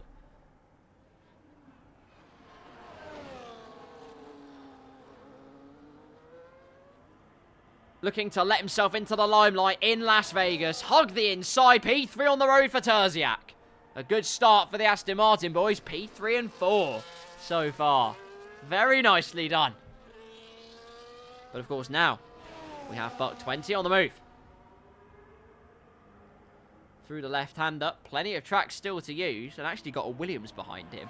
Is that Thanassi? Oh my god, Thanassi's going to get a tow. Thanasi is going to get a toe. What is buck 20 sector times? I don't know. Very close to the wall from Thanasi behind. It's a purple sector 2 for the McLaren. But now you've got Thanasi, and we're going to have a visualization of just how close that gap is going to get with DRS and Slipstream. Buck 20 deploying everything he can, but catching little by little, bit by bit, the extra piece of assistance that the Williams driver requires for ultimately the best time possible. Full throttle commitment out of the final corners. Slipstream towards the line. He's almost going to overtake Buck 20. Before they get to the line, side by side, Thanasi extends his pole position account. Could have gone even faster. My goodness me. Stark says hello. Hello, Stark. Hope you're doing well, mate. Good start to your session in P2. Thanasi gets towed nowhere. Well, you never know. Track evolution. Plenty of confidence still to be found. And anyone else can get a tow as well. Buck 20, by the way, got P5 in his McLaren. So, kudos to him. Good start. Good start from everyone so far. But now, last race's race winner has to open his account. It's going down. We are yelling Timbo. 10 laps of fuel is worth half a second.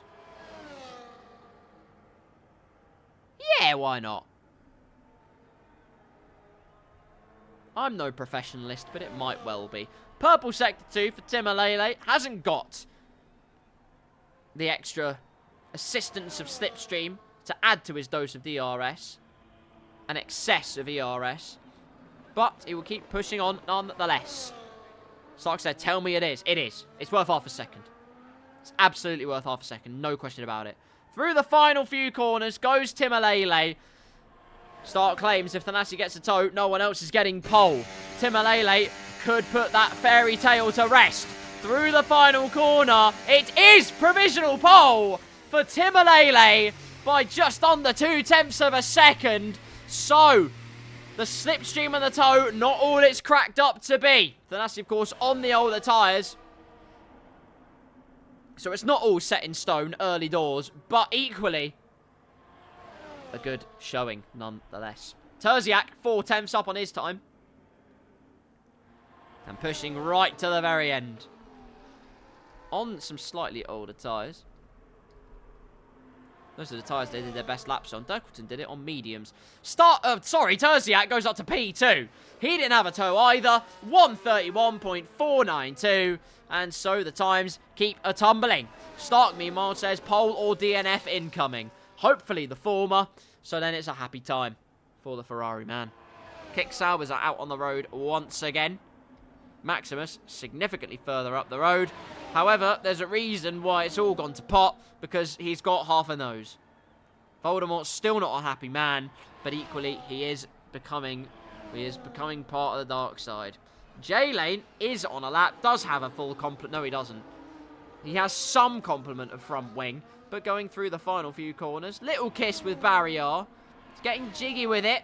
Can't deny that. Still absolutely going for it, though, towards the start-finish line, up to 8th place. Goes Mr. J-Lane. Milo rejoins the session. I've got bad news. I have got bad news. You are not going to be able to improve your... In fact, you're not even able to set a time. Just sit in the garage. Sit in the garage and think about what on earth has just happened. It's not great, I will admit. Slam, then. Hasn't lived up to his namesake and hurtled into Barrier. This is the ideal Friday night outcome, but Barrier is a stingy fellow. Final corner is quickly approaching. Currently, J-Lane in a V-carb sandwich. However, Slam looking to extend the filling as he goes. Not up positions. Never mind. No filling extension. Only attempts worth of improvement, but improvement nonetheless from Mr. Slam. Half a second between himself and J-Lane, roughly. So he can be pretty happy about that one. Lots of drivers waiting for outlaps. J-Lane waiting for a full front wing. Has got plenty of time to get back to the pit lane. And get an extra front wing, which is good news for him. But across the line, went an Aston Martin, and that's a Red Bull. That is also on a lap. Derek Dirkleton is on the charge up ahead of him. That is Big Swimmer. Let's ride on board with the Aston Martin man then. Actually, no, make a change. I've already done a few with Big Sam. Let's go on board with Derek Dirkleton. Hasn't managed to go for a lap to try a trek round on the soft tyres, but now he can.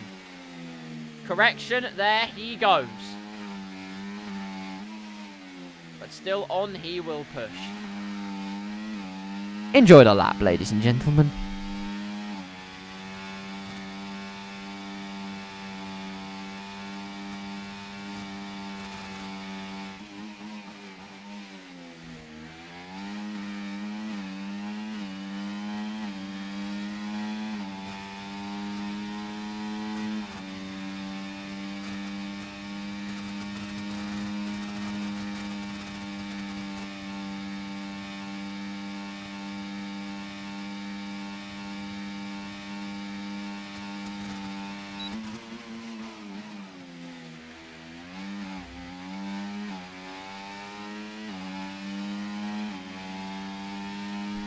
Did he do well? I don't know. You tell me. Big Sam across the line. Didn't look like an improvement. Dirkleton, it's a marginal improvement. He has got plenty of battery, though. So off he goes again. And Big Sam's just gone straight on. I seem to let Derek Dirkleton go through.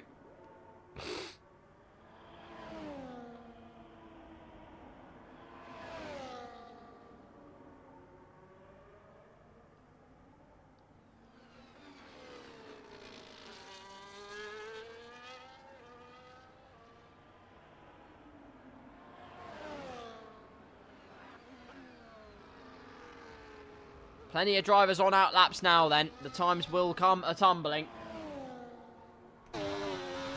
Maximus is one of them that's pushing. He'll be the first one to properly open his account. Dirkleton up ahead of him will be, actually. But the Kick-Sauber man will be the second one to do so. Using this time now while everyone else is warming up, perhaps tripping over themselves in the process, to get out there, use the track while it's at its near most optimum. As there's a V-carb cut in the corner. Oof! Biff with the wall from Maximus. He is pushing like hell. Stark's crossed the line to start his final flying lap of the session, as has Tanasi. So, now we find out who has got it in their back pocket. 4 temps up for Maximus as he unleashes the Kick-Sauber down the Las Vegas strip. I would say the longest straight in Formula 1. However, it's not really a straight, is it? There is clearly a slight corner on that, so it doesn't count. Brake at the 100-meter board. Pray that the brakes will just stay with you for a little longer. And in the case of Maximus, they absolutely do. Now the big hurtle down towards the line. Balls to the wall. Foot to the floor. Hug the inside. What's it going to be? It's going to be P5 for Maximus. That's a corker of a lap time. Well done to him, and also to Dirkleton, who made it into the 132s. 132.903 for P9. Big Swimmer has just started his final flying lap of the session. We have got a Stark on the move. Currently 3 temps up. I did say, did I not? I did say 10 laps worth of fuel, worth about half a second. He's very close to usurping that one. Just the final corner to go to see if the theory rings true. Magico's just hoisted up to P7. Great lap from him. Stark's up to pole position. What did I tell you? But Thanasi's going for it as well. Tight as you like. Now he takes pole position for his own. Just over a 10th in it. But there's still Terziak and Timalele to go. Timalele on the track just behind Terziak. They've got the absolute best of the surface here in Las Vegas. The most luscious grip possible. The Venetian Expo. They're geographically confused. They're lost. I don't know what they're doing there. Big Sam's up to P5 in this final lap. That's great from Big Sam. Terziak only marginally improving. Not a lot left to find for the Aston Martin driver. Has to get that chicane up ahead of him. Absolutely bang on. As the kick, Sauber has to be very careful not to disqualify himself, and he hasn't, luckily. So that is good news. Buck 57 just ahead, by the way, coming through. So over the line goes Vulcan for P11. J-Lane's gone to P5. That's corking from J-Lane. As Buck 20 went up to P6. J-Lane's putting on a show. Buck 57 can only manage P10. Terziak, where can he go? It's no improvement. It's just Timalele to try and prize. He's done it! Timalele at the death! When all seemed like it was... Oh my gosh! Jamie Tarquin! Where's that come from? So nice he did it twice! Jamie Tarquin, take a bow! When all hope seemed lost for Timalele, he managed to wring out a lap time for the ages, but not until Jamie Tarquin came through. And by fractions of a second, time on the side of the Red Bull driver for the second time today. Jamie Tarquin takes pole position for Red Bull. What an ending to this qualifying session. Had to second guess myself, because I thought there was a time that came up at the top. I just had to hold my breath. The top three separated by less than a tenth. What an end to qualifying in Las Vegas. Timalele, P2, behind Jamie Tarquin, our pole sitter.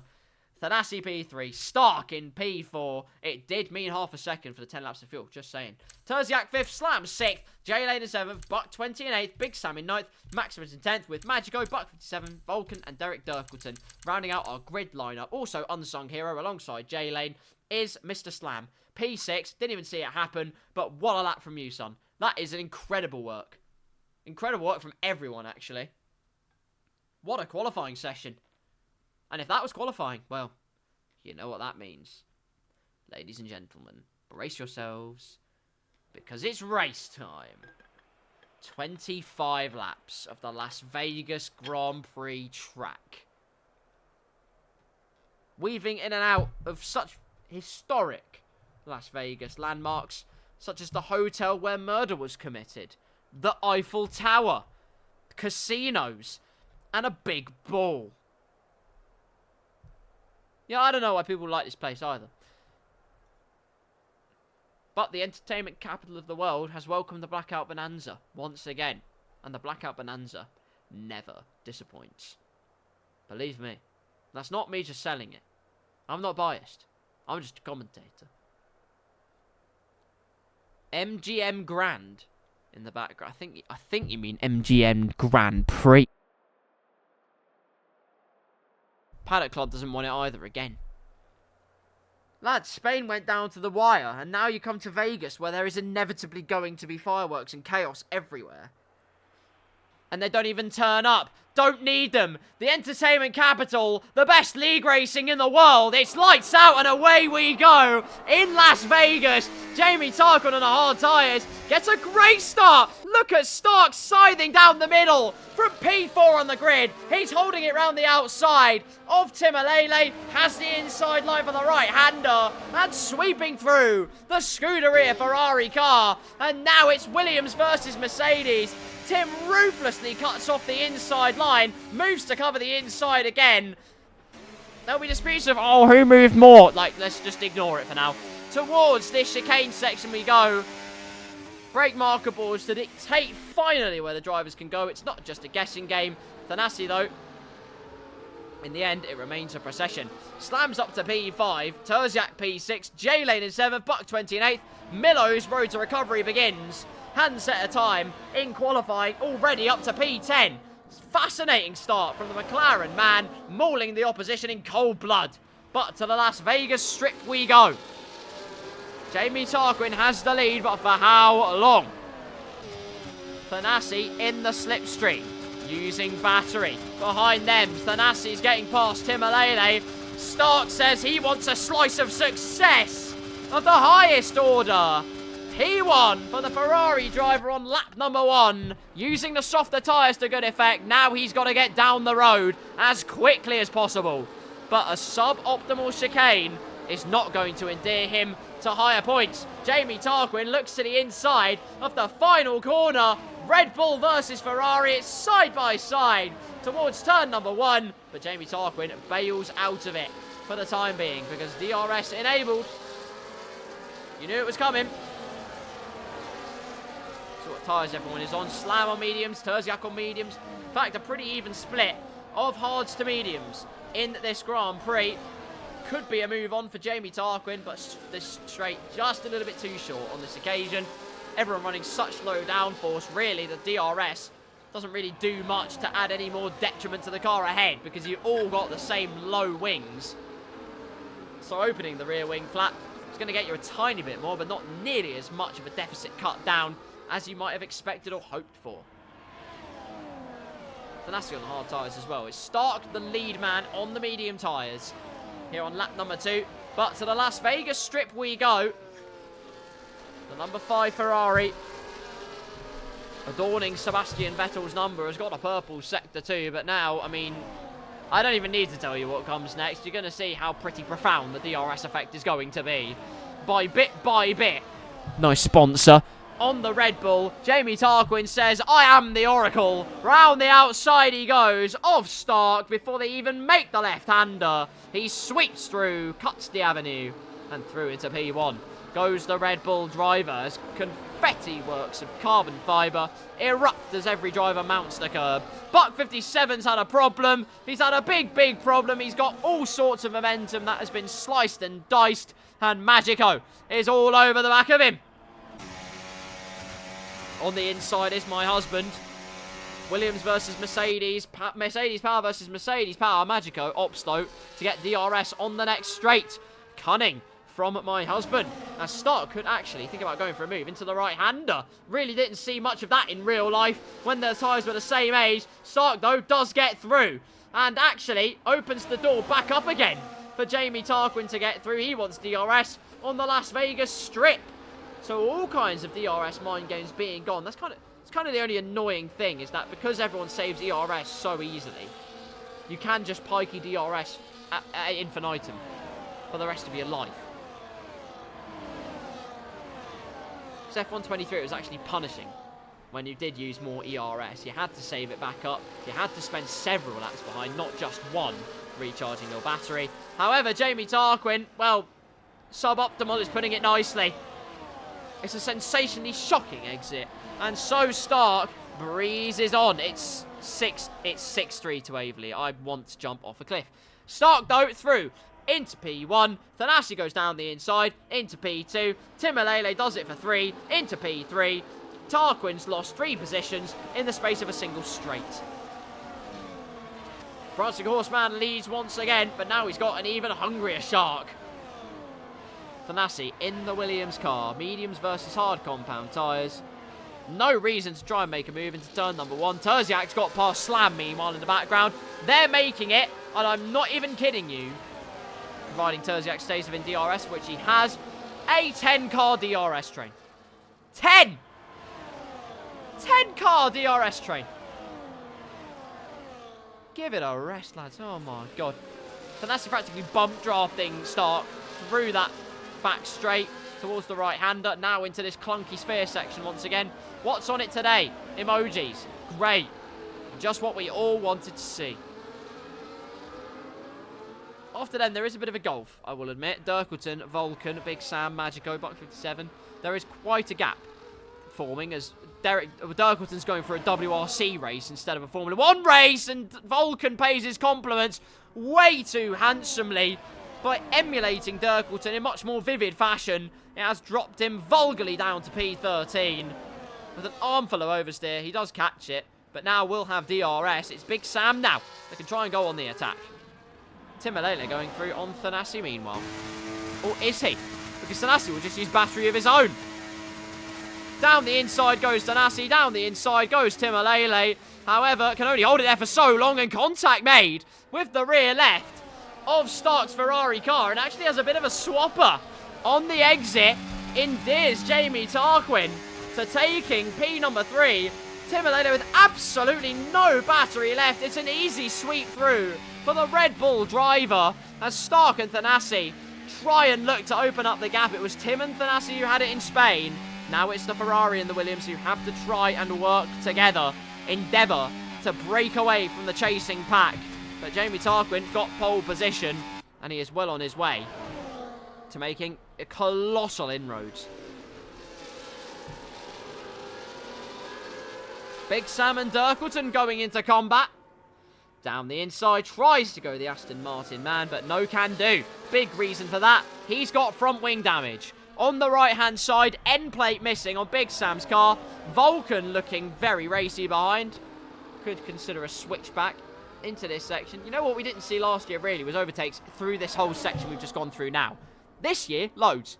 Absolutely loads. Yes, it was on newer tyres, but no one waiting around at all. It was nice to see, honestly. Las Vegas, well done. I tip my hat off to you. Gap sort of equalising out of the front. The real big battle is going to be between Buck 20 and Slam. Through goes Buck 20 before they even open up DRS. Timalele trying to get through on Jamie Tarquin, and he better make it quick smart because they're losing time to Stark and Thanasi up the road. Almost a second Jamie Tarquin breached in terms of a DRS gap. Terziak and Slam go into combat, both remaining with front wings on their cars. But look who's there to pick up the pieces as well. Milo, who was P10 at the beginning of this lap, now up to P7. Fantastic comeback so far from Milo. It's paying off in spades. Patience is a virtue, and so it proves. Next target up the road, the green machine. For the orange overlord and DRS and a swooping exit. Milo happily takes 6th place on board to his account. McLaren all the time licking their lips in that constructor's prospect. Terziak goes very wide through the right-hander. The Slam, I think, was trying to make a move, but not to be. Tries the outside line. They're listening to my calls. I said I want an overtake. They might be giving us an overtake. Thanasi got through into the lead of the race, by the way. Stark now down to B2. Jamie Tarquin, Timalele and co. keeping a watching brief as they head again onto the Las Vegas strip. Riding on board with the Williams car, we're going to look behind. I just want to we're going to show how exacerbate how big this issue is. So DRS and slipstream. Thanasi is not even, he's now halfway down the straight. Stark's almost past him. Hello, Stark. Oh, bye. Like a boy racer on the M25, Stark slaps his way through in the red machine.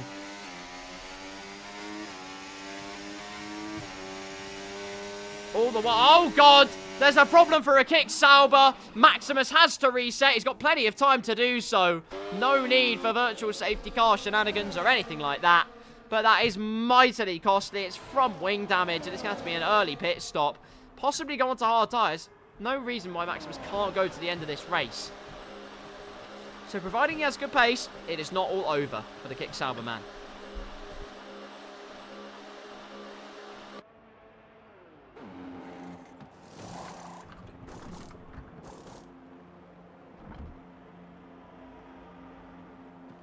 Just like in real life, kick Sauber now, not taking 5 years to do anything. Out onto the track comes Maximus, as his chasing pack will go into combat, very harshly so. Buck 57, by the way, has ascended his way up to P10 in the midst of all of this madness in Las Vegas. Front 5 really getting away now, by the way. Milo 3.2 seconds behind. Was 1.6 a couple of laps ago, but that's just how powerful DRS training really is. Down the straight we go. Thanasi's turn now to pick up the pieces. Breeze through with DRS. He's not even deploying any battery, to be fair. Hasn't got a reason to. Just going to save. Let Stark do all the work. He's the horse. There, the carriage is behind. The Stark train providing first-class culinary service, as it always does. And Milo, just through that DRS train, lost 0.8 of a second on a straight. 0.8. That's horrible. Got to really cap it off now if Milo was 4 seconds behind. And then these 5 had a massive crash. Nope, didn't quite happen. Magico is pulling the pit lane trigger, though, into the pit lane. And because he's got front wing damage, on his Mercedes car. That's horrible news for him. But again, that pack is going to be fighting quite furiously. And so, no reason why there can't still be fireworks in the context of Magico's race. Vulcan does not have front wing damage. He's carrying on. Just losing a little bit of time to the 3 ahead. Buck 57 going through. Oh, no! Buck 57 not going through. He's trying to ram through Barrier instead. That's not the way forwards. Straight in, decking the front wing. That's damage, and that will be a trip to the pit box. That couldn't have been any more unfortunately timed. I'm so sorry. Now the Fernando Alonso steering technique really is exacerbated. As onto the Las Vegas Strip the leaders go. DRS will be extra. Oh no! Massive swipe from Timalele as he tried to go through the middle. Jamie Tarquin's been sent into the wall on lap number 8. Front wing damage on the Red Bull car. And maybe Timalele should have been a bit more aware of where the Red Bull man was. He was just pulling up alongside. It was a quick change of direction. He's vying for the lead now in that Mercedes car. And as he chops across to say, no, you don't, sunshine. You're not coming through just yet. Tim thinks about going down the inside, but not to be. Of course, it's a trip to the pit lane for Jamie Tarquin.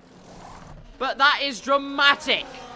Extremely dramatic here on lap number 9. Darting to the inside goes Tanasi, breaking the toe in any way, shape or form that he can.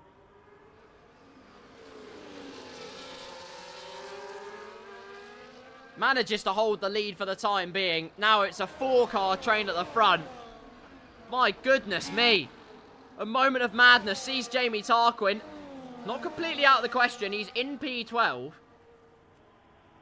Did start on the hard compound tyres. There's no reason why he couldn't go to the end of this race on this set of medium tyres. Has really got to get a move on. Buck 57, by the way, has not pitted. So Jamie Tarquin's kind of got to get a move on here. Buck 57 with no more to the pace. Jamie Tarquin's going to make a move into the left-hander. I've been waiting for a move. It did take a damaged Buck 57 and an enraged Jamie Tarquin. But we had one. We have landed. Speaking of landed, Terziak also pit. So, a couple of drivers actually, inadvertently or advertently, have pulled the pit lane trigger here on lap number 9. So, could be interesting. Through the final corner. No overtaking on the Vegas Strip, but Stark's going through. Down the inside of Timalele. Watch out for Buck 20, because he's going to get very enticed into this particular conversation. Down the inside goes Buck 20. Timalele run out wide as Stark came steaming on through. And Buck 20 steamrolls the pair of them. McLaren man does the double in the space of 2 corners. Stark and Timalele very much caught unawares. Buck 20, astonishing. Now he's Tanassi's closest competitor. The winner from season 15 of the Las Vegas Grand Prix has a chance to possibly repeat and emulate the same feat here 2 seasons later.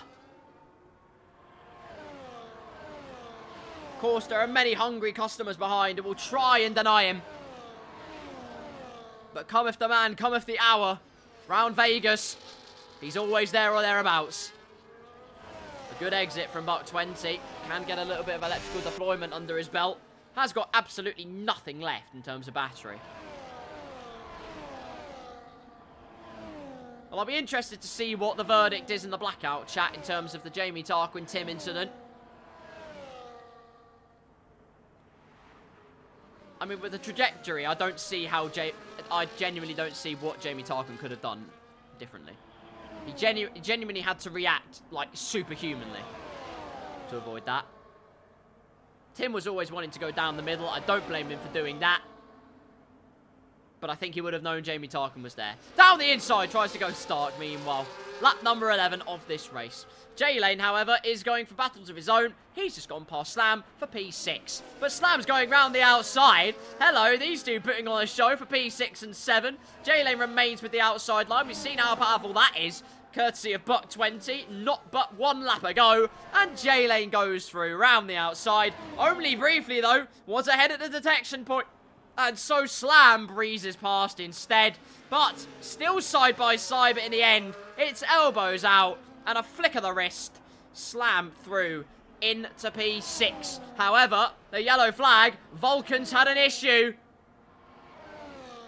Vulcan has had a big issue, £1. The news of the day is that there's been an oopsie. Down to P12. Still not a single safety car today. I thought of all the tracks, I thought there would have been a safety car. The Jamie Tarkin one probably almost was a safety car. Unbelievable. Absolutely unbelievable. Thanasi well in control then. Timolele got past Stark. He's looking to get past Buck 20. Down the inside he goes, not sending anyone into the wall. Buck 20 is going to try and hold it the best he can, but not to be. Will opt for the more optimal exit. Stark keeps a watchful eye on proceedings. Buck 20 will have the slipstream on the Mercedes man. As Stark pulls the pit lane trigger as we just are approaching the fulcrum point of the Las Vegas Grand Prix. Stark into the pit lane for a set of hard compound tyres. A bit of clean air, no battling and holding up to do there. So now he can just set his sights forwards and we'll see what kind of gap he manages to get himself back out into. Jamie Tarquin going around the final corner. Fastest lap of the Grand Prix. No surprise on new medium tyres. Hasn't lost a huge amount of time to start. So, not bad news in the Red Bull camp. Not the worst news at all. Stark in a very, very nice pocket of clean air that he can scoop up and sucker up to nicely. And begin chipping away at J-Lane's advantage, currently in P5. Slam has made a pit stop, by the way. He's just pulled out ahead of Terziak, which is disgusting. That's not legal on this track. Also has a 3-lap tyre offset to Terziak, so that's quite nice for him. Up at the front. Thanasi with the advantage. Timolele with DRS. Buck 20 also with DRS. Is he using battery? No, he's not. He's actually saving battery-ish for once. My advice is save battery the whole lap, and then you'll never be sad again. Timolele can't get past the Williams man on this particular occasion. Not down to DRS straight anyway. Perhaps an opportunity into the final corner. But still, the Williams man holds in control. Lap number 13 of the Las Vegas Grand Prix. Unlucky for some. Timolele trying to improve his luck. Fainting to the inside. Can't throw Thanasi off kilter though. Don't happen. Absolutely don't happen whatsoever. Milo into the pits. And was in absolute no man's land. So perhaps trying to make something happen in this one. Got the mediums to lap number 13. Still with some very decent pace. And out he comes. He should, I imagine, insert himself just behind Jamie Tarquin, who's come round the first corner. And Milo, exiting the pit lane, has a nice cushion space ahead of Terziak and Slam, who will be battling away. So, good stuff from the McLaren driver. His teammate fighting at the front, but if they can just keep the consistent points coming in, then the constructors, well, 4 weeks to go, soon to be 3, the ball will be firmly in their court. Onto the Vegas Strip we go once again. As Slam gets past Terziak again. That right-hander. We're seeing all the moves happen there now. Don't know why I bother speaking.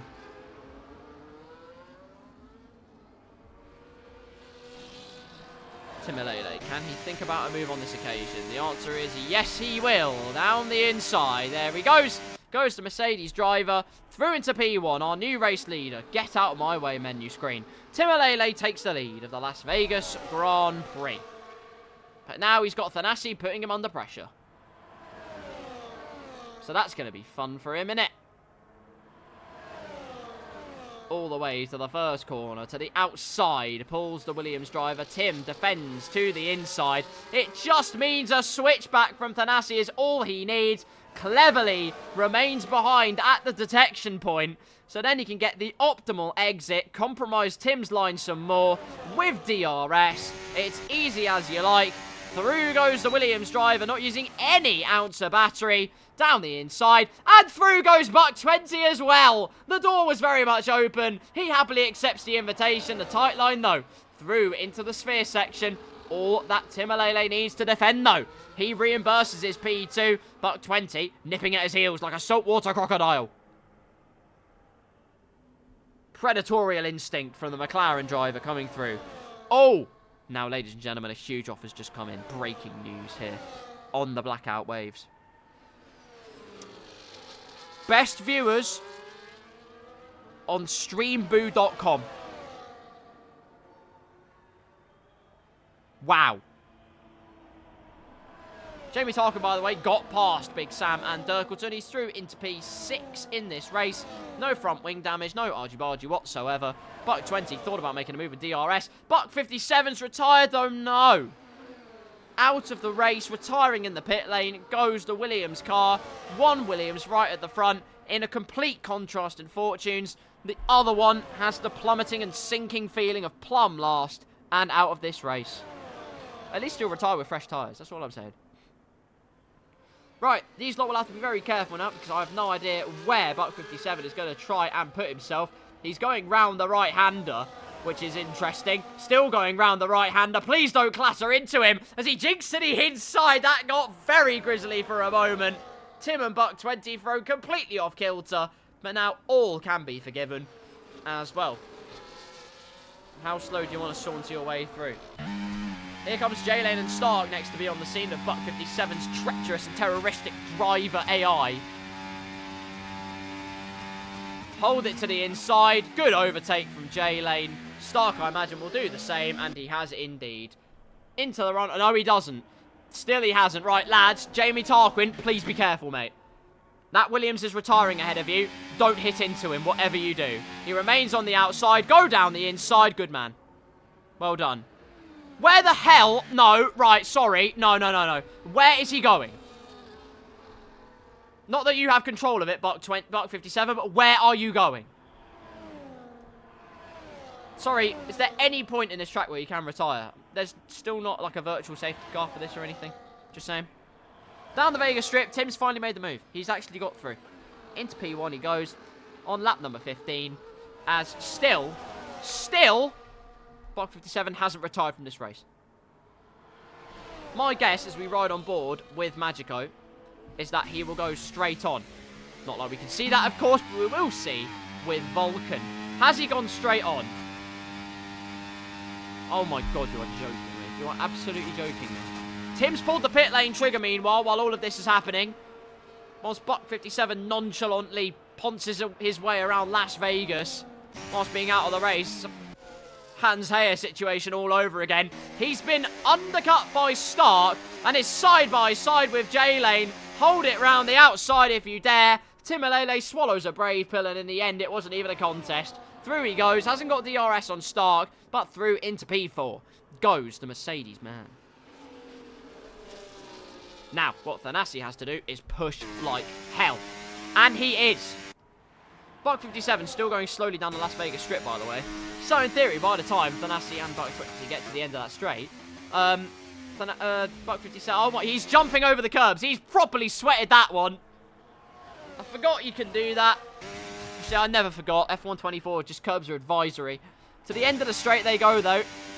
Not interested about an overtake for once. I am more interested about whether Buck 57 has... No, he hasn't. No. Oh, my God. Oh, my God, he hasn't. He has not pulled off the track. Right, Buck 20, be careful, lad. I know you're probably listening. Thanasi, I don't think you are. But your teammate is going to try and come back into the pit lane. You've got to do the overtake on him. Through goes Thanasi into the pit lane. Well in, sir. Good job. Where's Buck 57 in all this? Has he come back into the pits? Oh, my God. Oh, my God. I can't be bothered. I can't be bothered. I actually cannot be bothered for this. He's literally just driving through the pit lane. Thanasi's now glitched behind his teammate. I don't believe this. I do not believe this. Or has he? No, he's literally stuck behind his teammate. Buck 57, you've just lost Thanasi the Las Vegas Grand Prix. I hope you're proud of yourself, mate.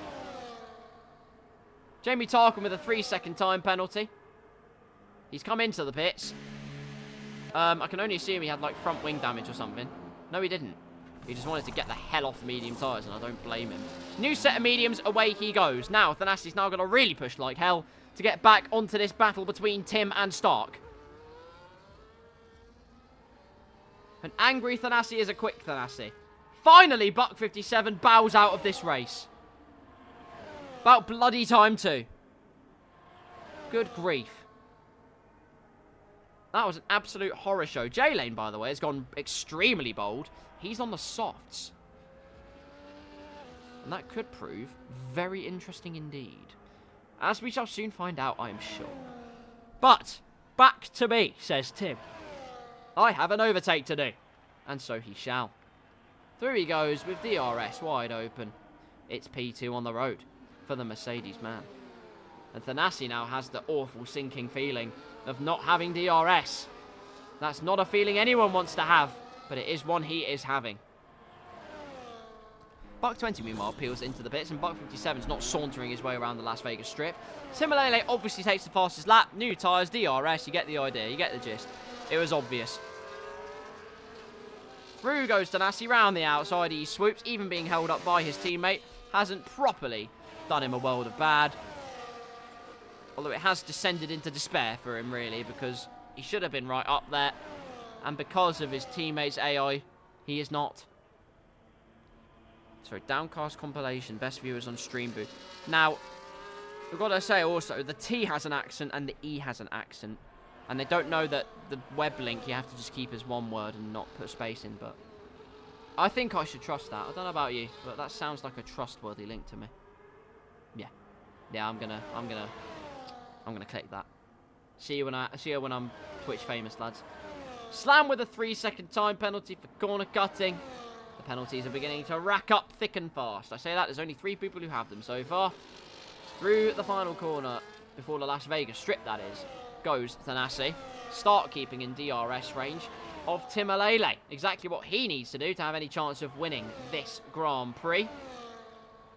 To the outside goes the Ferrari man. And through goes the Ferrari man. Albeit briefly. Tim's held it on the brakes. Side by side through these 3 corners. Stark holds his nerve the most. And he goes through into the lead once again of this Grand Prix. And they need to do more of that battling. Thanasi's licking his lips. He's just gained 8 tenths on them as a result. If not, even more. Just in those 3 corners. So he says, yes, please. Keep battling. I implore that you keep battling. This is your chance.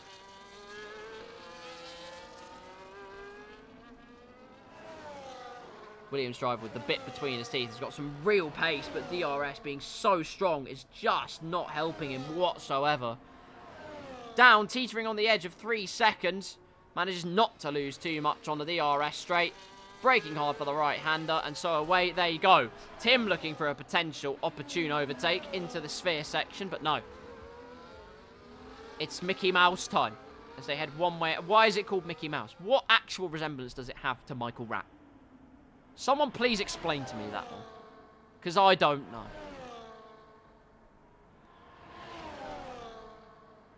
Tim approaching the Las Vegas Strip. Wants to get the job done, and done properly this time, so he doesn't have to worry about the Ferrari driver on the hards as Thanasi edges closer and closer to DRS range on these 2. Just a second more gained, and he will be there. But Tim goes through before he even gets DRS. Stark will pay the compliments by suckering up to the slipstream. Thanasi losing about 3 tenths of a second just in slipstreaming deficits. But Timolele back through into the lead of the race. Thanasi takes a lot of curb there as we switch on to the final corner. Gains another 10th out of there. Stark not giving this one up without a fight. He's got so much overspeed, good grief. An absolute leviathan in a straight line. But only so much he can do. He's got to wait, use that DRS to good effect. And again, Thanasi gaining through the corners. He's gaining all the time through the corners. But on the straight, it's just hurting. It's a bitter pill to swallow. McLaren, though, are savouring the sweet taste of Constructors' fortune. 4th and 5th in this race, which is great news for them. Consistency is key. They've been right next door to each other all day, and so it continues. Magico and Big Sam having a nice ding-dong battle, although Big Sam slams his dong on the table and says, no, sir, I'm the captain now. Through he goes, into P9. Magico in P10, but can hang on to the coattails potentially and get some DRS, albeit with 12-lap-old hard compound tyres. You never know, though. Stranger things have happened. Tim and Stark go into combat again. Thanasi still teetering on the edge of the 2 seconds of DRS. Not over until it's over in this one, not by any means. Stark's got so much overspeed in that Ferrari car. This time has it cleanly and completely done before the chicane. Tim has to settle in behind. Stark back through into the lead. Just in those 3 corners with Stark being ahead. Thanasi gaining half a second. And why show me a picture of Daniel Ricciardo? You've just made me sad. Actually, no, don't. J-Lane, don't watch this. Don't watch that, J-Lane. Nothing happened. I promise you. Lap number 21. Only a few laps. A handful of laps and tours of the Las Vegas Grand Prix track to go. Stark currently your race leader. Tim in P2. Thanasi bringing in hot pursuit in P3. In the Williams car, Maximus has added himself to the penalty. Well, he's added himself to the penalty parlour. Unfortunately, not the best snip you could hope for. Too many snips of the cornering means a 3-second time penalty. Stark can just hold Timalele up through this section, all the while inviting Thanasi closer and closer. So close to getting that DRS, and he's going to deploy battery. You know he's going to deploy battery as they head into the left-hander. Brake as late as he damn well dares. Loik it over the curb. It's a decent exit, but he's just outside of range. But another lap, and he will be there. Tim, again, well, guess what? He's got DRS, he's got slipstream, he's now opened up his flap. Leave it off the track, mate. That's gross. I never want to see you do that again. But through he goes, simple as you like, into P1. Little bit of a defense he puts up. Actually runs a little bit wide as well. Not great news for him. Thanasi gains another almost 4 attempts through the final 3 corners. Stark's not done yet. He's going down the inside. Fantastic. A bit of backbone from the Scarlet Ferrari. And this prancing horse hasn't lost a spring in its step. Not just yet. Even on older and harder compounder tyres, he is still there. Tim down the inside again. DRS. And through he goes. Into P1. And again, watching that gap between Thanasi. All the gaps have sort of stagnated. The only one that's getting relatively interesting is Terziak, has caught up to the back of Milo. The Aston Martin car and co can get jiggy with it, as it were. Through the side-winding snailing section. And Thanasi not really gaining much time at all there. Which is rather interesting, because when Stark was at the front of the field, he gained loads of time. So what happened there? No idea. Well, it's going to be a swap between the lead 2 cars, so let's see another battle, potentially, where it could be a little bit more sprucey. I say sprucey. Just anyone other than the lead 2, because you know what's going to happen. Read it and weep. Stark's going to go through. It's going to flick to his name in first place. Keller Surprise. There you go. Down the inside. He's through into the chicane. Cool as you like. P1 for the Ferrari man. Then Thanasi will catch up quite a bit in the chicane. Oh my god, he's caught up loads. He's within DRS. This is it. 3 laps slobber knocker to the end. As Terziak using DRS has the inside line on older hard tyres. Maximus has retired from the session though. Must have been an accident of some kind.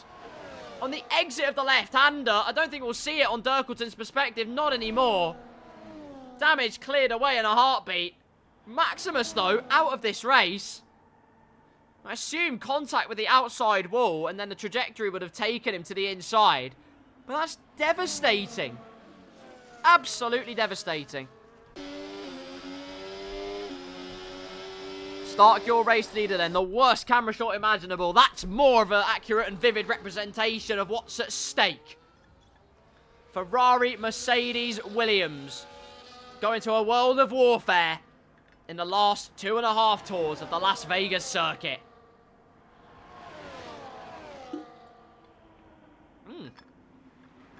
It's a bit loud, water bottle, wasn't it? Want to announce yourself anymore? Jesus. Back to the action. The Las Vegas Strip beckons. And so Timalele overtake time beckons. Very much so. Thanasi hasn't got much battery to play with. Timalele's got loads to play with, and in the end decides not to go for the overtake on Mr. Stark in the Ferrari. Plenty of time to get that one done and done. So through the chicane, there you go. Lap number 24, the penultimate lap of the race. It will be Stark who leads them on. Milo, meanwhile, DRS back into P5.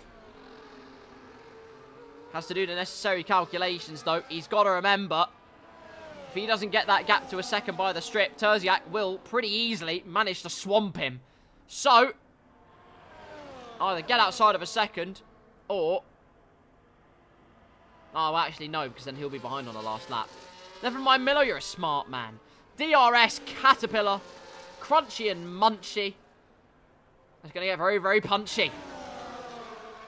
It's Tim and Thanasi. Will lock horns and touch gloves. It's going to be a three-way battle royale here in Las Vegas. Towards the strip they head. Feeling very daring. You can try to go dive down the inside of the left-hander. Not that I would advise it, but you can give it a go. Ultimately, what ruined Thanasi's race in Season 15 and kept him from scoring really big points in Las Vegas when that race occurred. But this season, no such occurrences have happened. On the penultimate lap of this contest, Stark saving battery, Thanasi saving battery, Tim deploys only for a fleeting moment. Thanasi keeping a watchful eye on proceedings. It's going to come down to the last lap between these three. So hold on to your hats, ladies and gentlemen. This is going to get sprucey. Thanasi right on the back of Tim Alele. Tim has to deploy a little bit of battery in defence. But the Williams driver, relentlessly rabid like a Rottweiler, feints to the inside. Looks to try and make a move. Think about a switchback, but no. No avenue presents itself. That Ferrari still remains out in front furiously.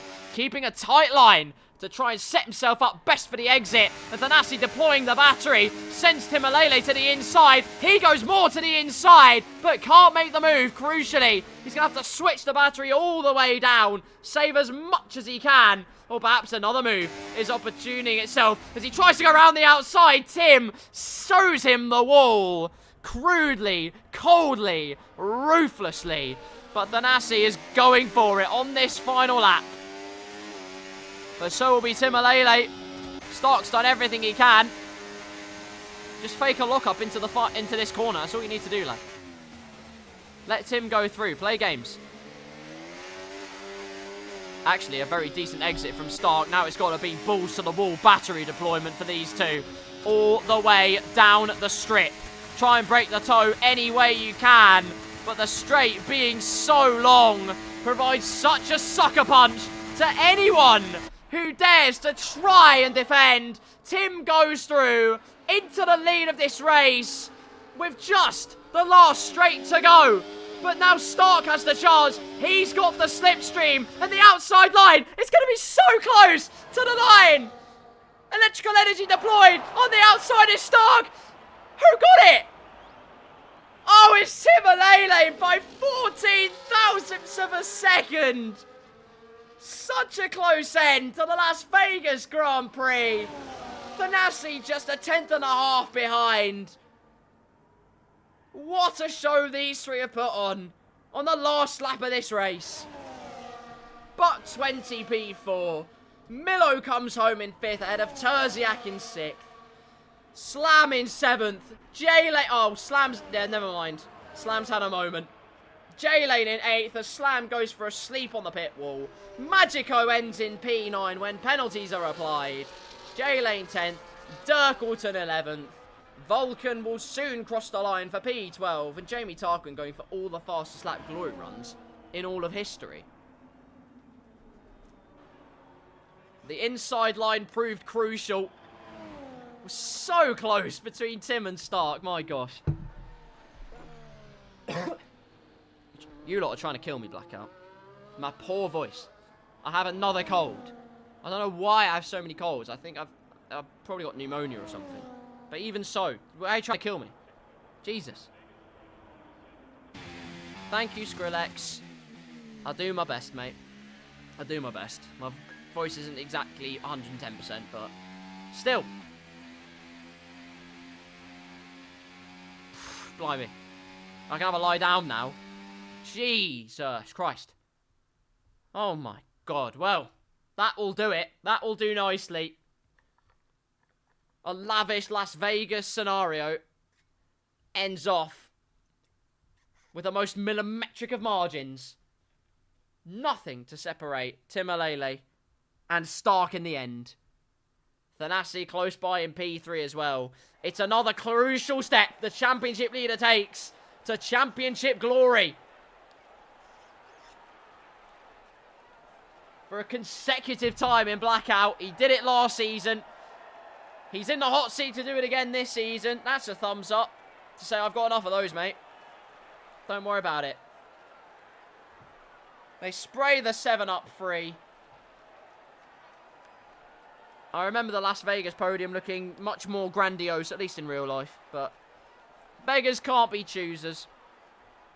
There's only so much budget we have on the Blackout show. We can't look at the running order. But all you really need to know is the front three put on a show. Especially in that final lap. It came down all the way to the wire. And I mean all the way to the wire. Photo finish scenario. Timalele, though, ultimately stealing the centre of focus. Retaining the centre of focus. A winner in Spain. A winner in Las Vegas. Did everything he needed to do. Simply scintillating. 2-2 for Tim. And his championship crusade keeps getting stronger.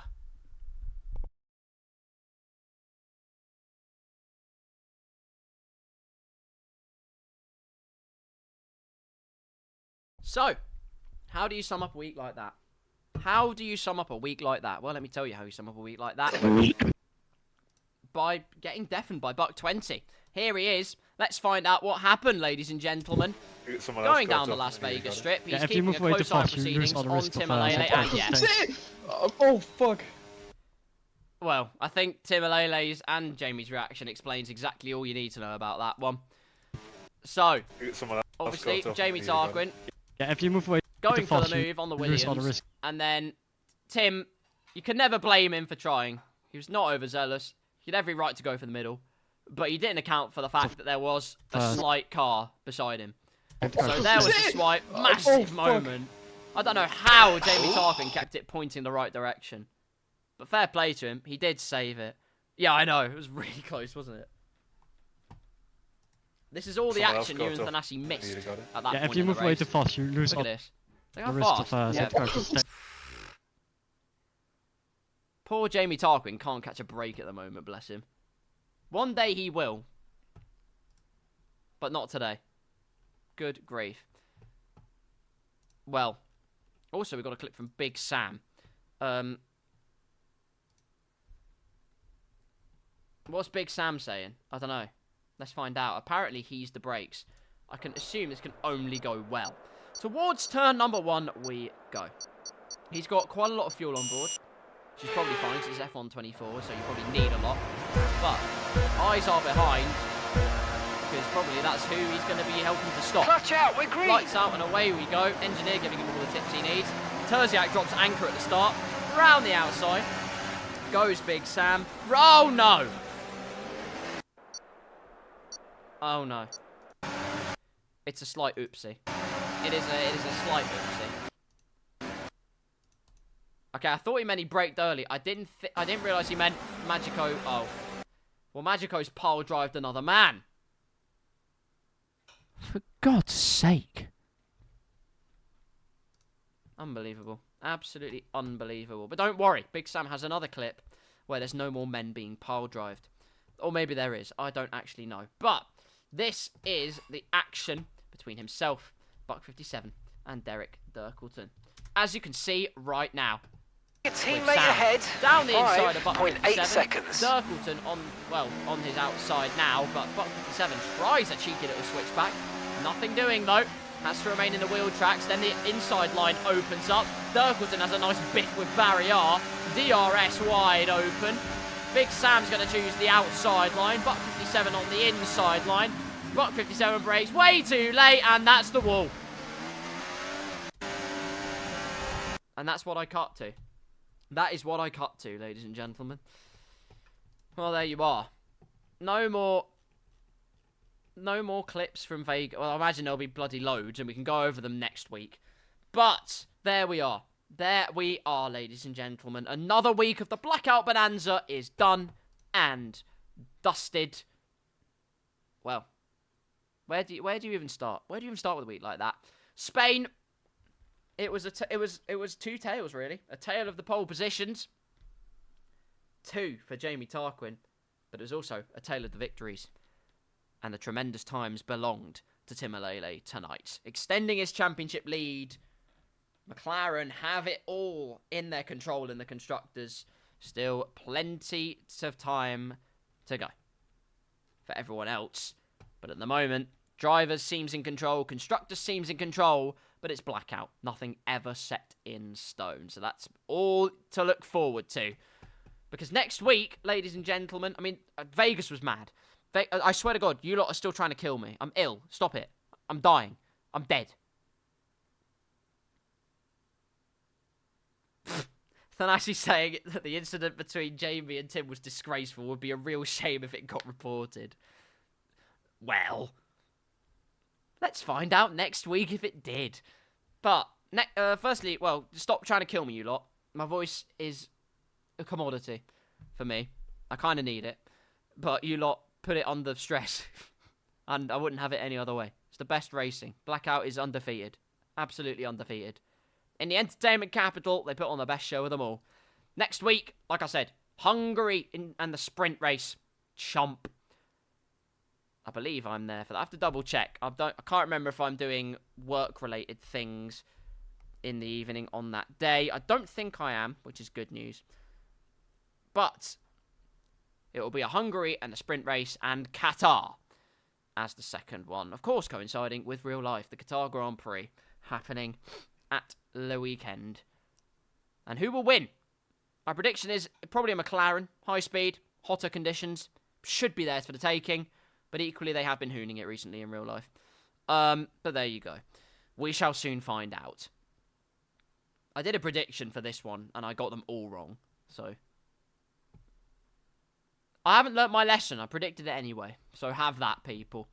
But enough jibber jabber. It's time to wrap up proceedings. The Spanish Grand Prix. It was a story of DRS trains and slipstream. It always is. It was a story of overtaking overlords and rapturous racecraft. It always is. It was also some moments of pure drama. And that there always is as well. Jamie Tarquin can't catch a break. Tim does the double in race victories. McLaren remain consistent. Thanassi right up at the forefront. Stark could well inherit the Vegas win. Let's not forget that. But either way, what a weekend of racing in Formula 1 in Blackout we have had to enjoy this week. Completely crazy. I'm now going to go off and upload all of the Blackouts that I haven't already uploaded to my YouTube channel, KarlsCars. Subscribe.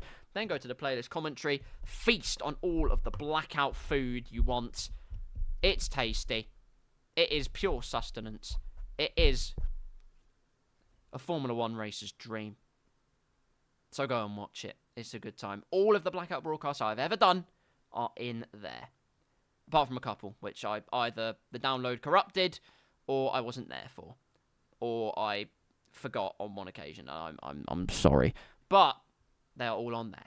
So go and check it out. Some awesome people. RD Magico, go and follow him. Astro Stark 1, go and follow him. We've got Jlan 3 on Twitch and on YouTube. He's got a bunch of older Blackout races which are insanely well produced. Go and follow him there because they are a great time to watch as well. Slam Jam 92, go and follow him on Twitch. BSE Millo, go and follow him. Bucks, BUKS, go and follow them as well. In fact, go and follow everyone in Blackout, whatever their Twitch or their YouTube accounts might be. A huge, huge thank you to all of them for allowing me to commentate. I always say it, and I will say it every single week. I'm eternally grateful for them letting me commentate on this every week. I wouldn't have my Monday evenings any other way, and so that will forever continue. No matter what I do, I will always be around. I'm not going anywhere. So, big love to Blackout. Love you all. You're the best. And I look forward to many, many more. I look forward to Hungary and Qatar next week. Should be a fun one. I'm going to go and rest my voice now. Thank you all so much for watching. Follow my Twitch if you haven't already. Subscribe to my YouTube, KarlsCars. That's about it, really. This is going to stay up for a while now. So whether you are watching this now, or in a week, or in a month, or in a year, whatever it might be, thank you all so, so much for watching. Thank you to Blackout again. They've also, to add on to that, all the football stuff I do, create a series. I also did another thing on Thursday. If you go to a channel called Izamusing, Izamusing, I did a commentary on Thursday for a group called FO5 Esports in Division 1. I was the co-commentator on that. It's good fun. And it all came from this. This was the cornerstone for it. And this is where I still come to have fun more than anything else. To have fun and put on the best show I can with my voice. Not that I really need to, because the drivers do that by default. So there you are. I'm going to stop nattering now. I am going to go. Love you all, Blackout. You are the best. You are all the best. Thank you all so much for watching. Hope you all have a lovely rest of your day. And until next time, same time, 8 PM, next Monday. Goodbye.